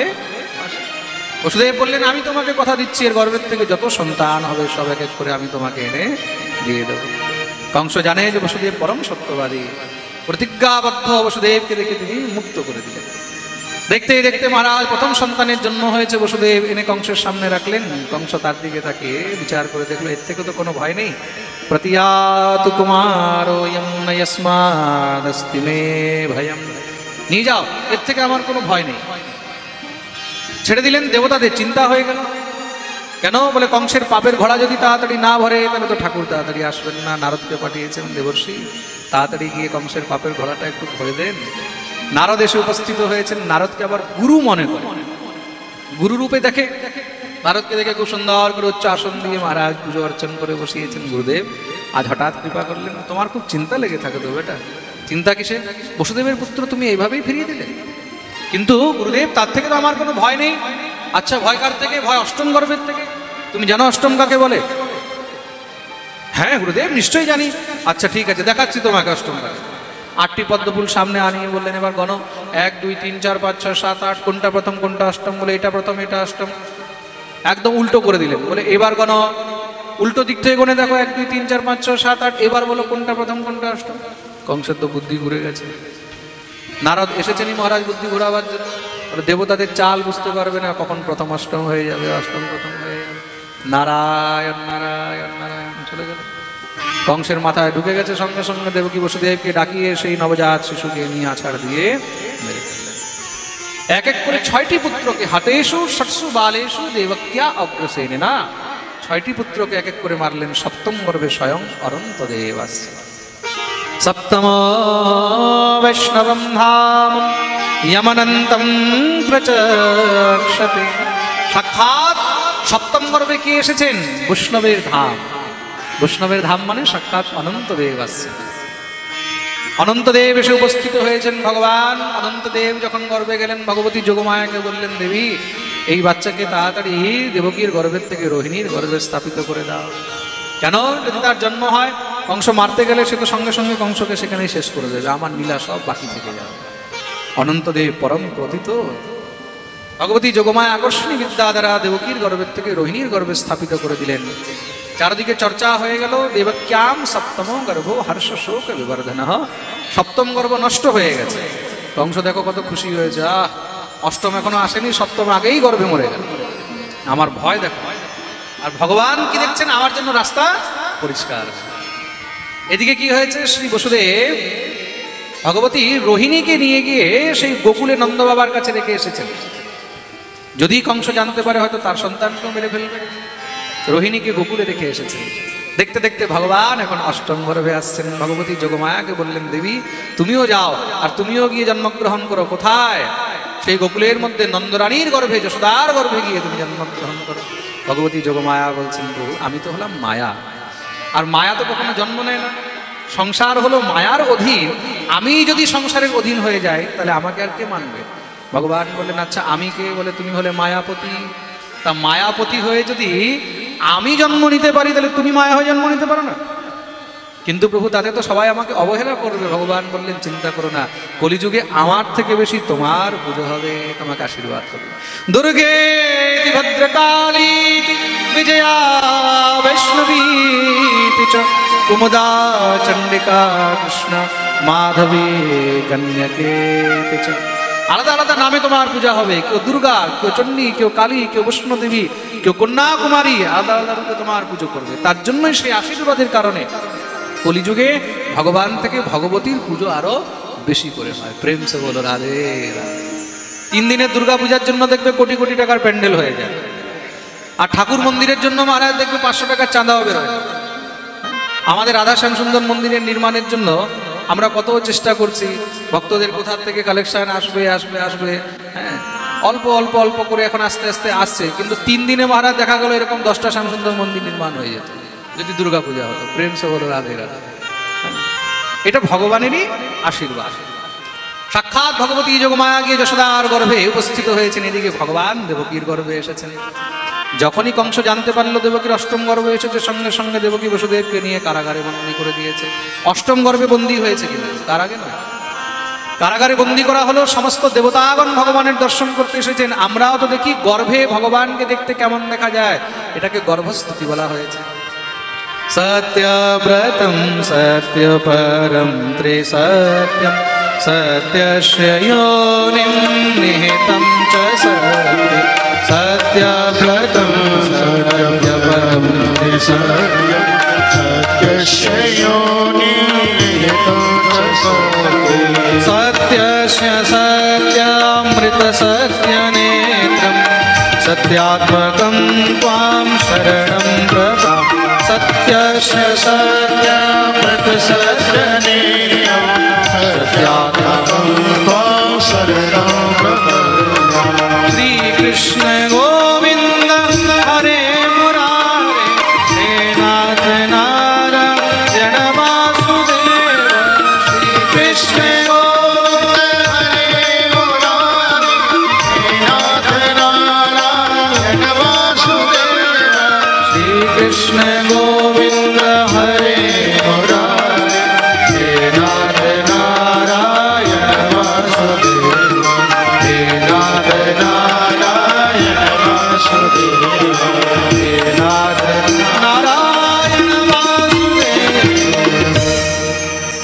দিব্য ভগবানের গর্ভস্তুতি করা হয়েছে। দেখতে দেখতে মহারাজ সময় পেরিয়ে যাচ্ছে।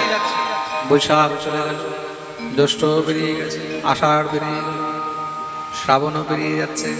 আস্তে আস্তে মহারাজ প্রকৃতিও উত্তাল তরঙ্গে নৃত্য করছে। ববৌ বায়ু সুখস্পর্শ পুণ্যগন্ধ বহ শুচি দুজালিকুল সন্নাদস্তবকা বনরাজ।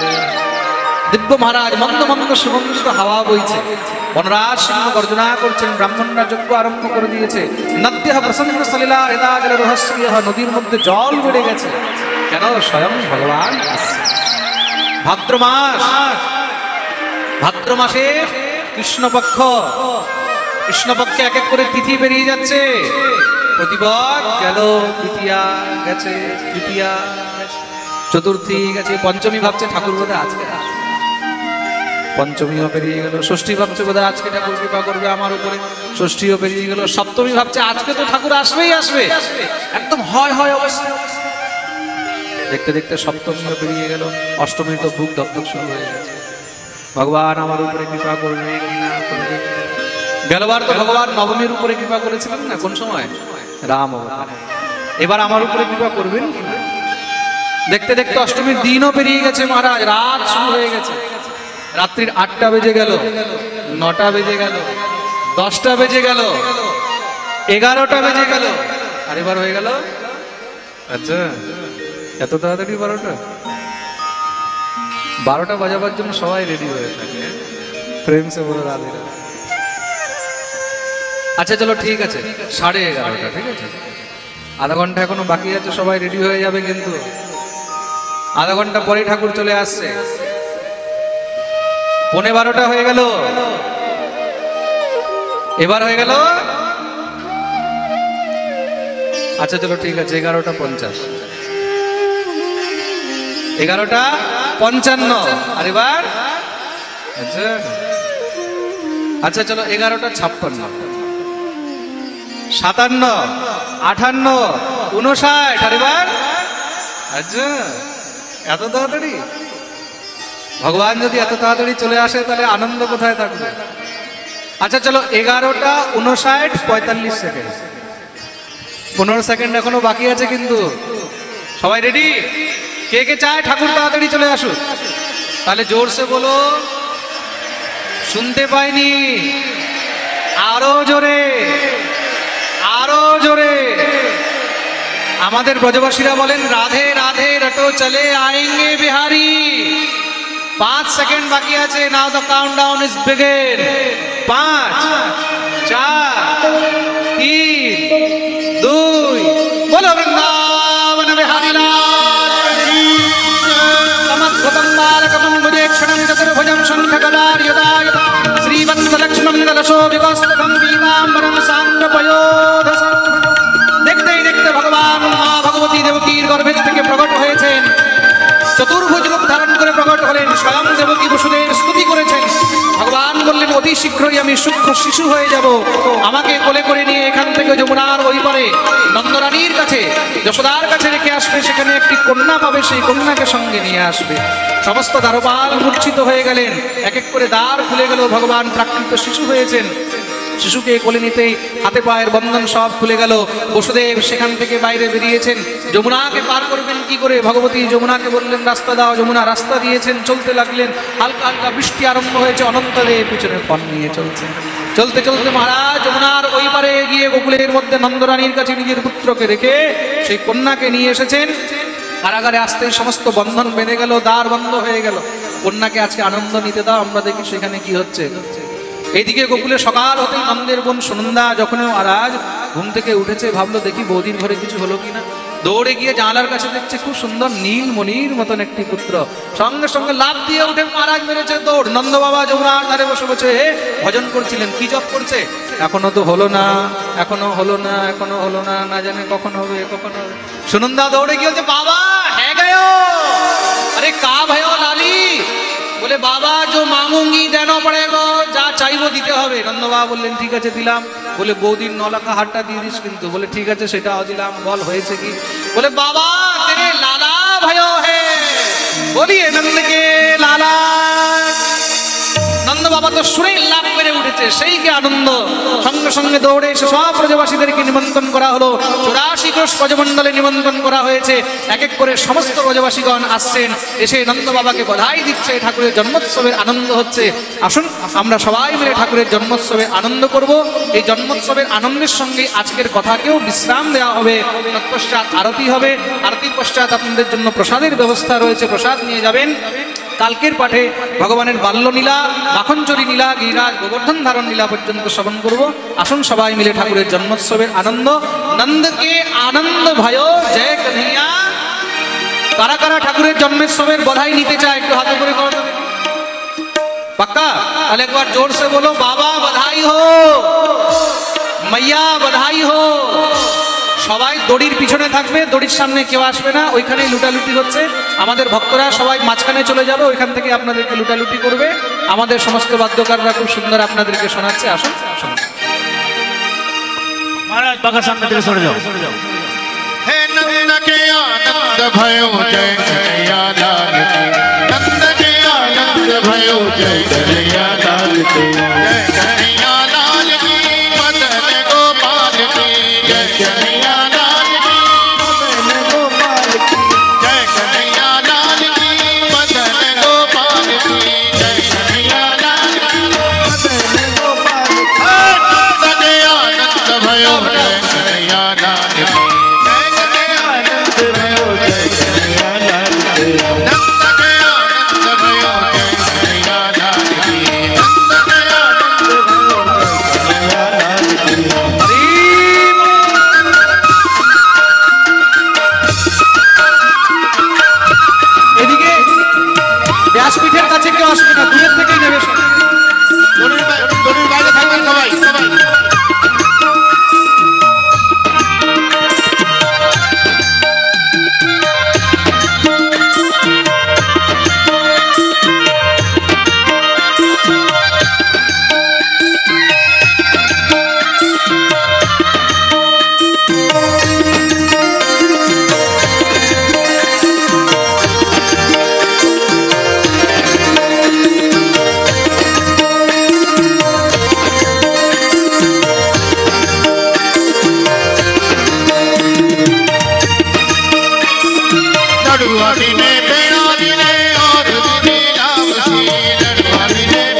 हरि बोल।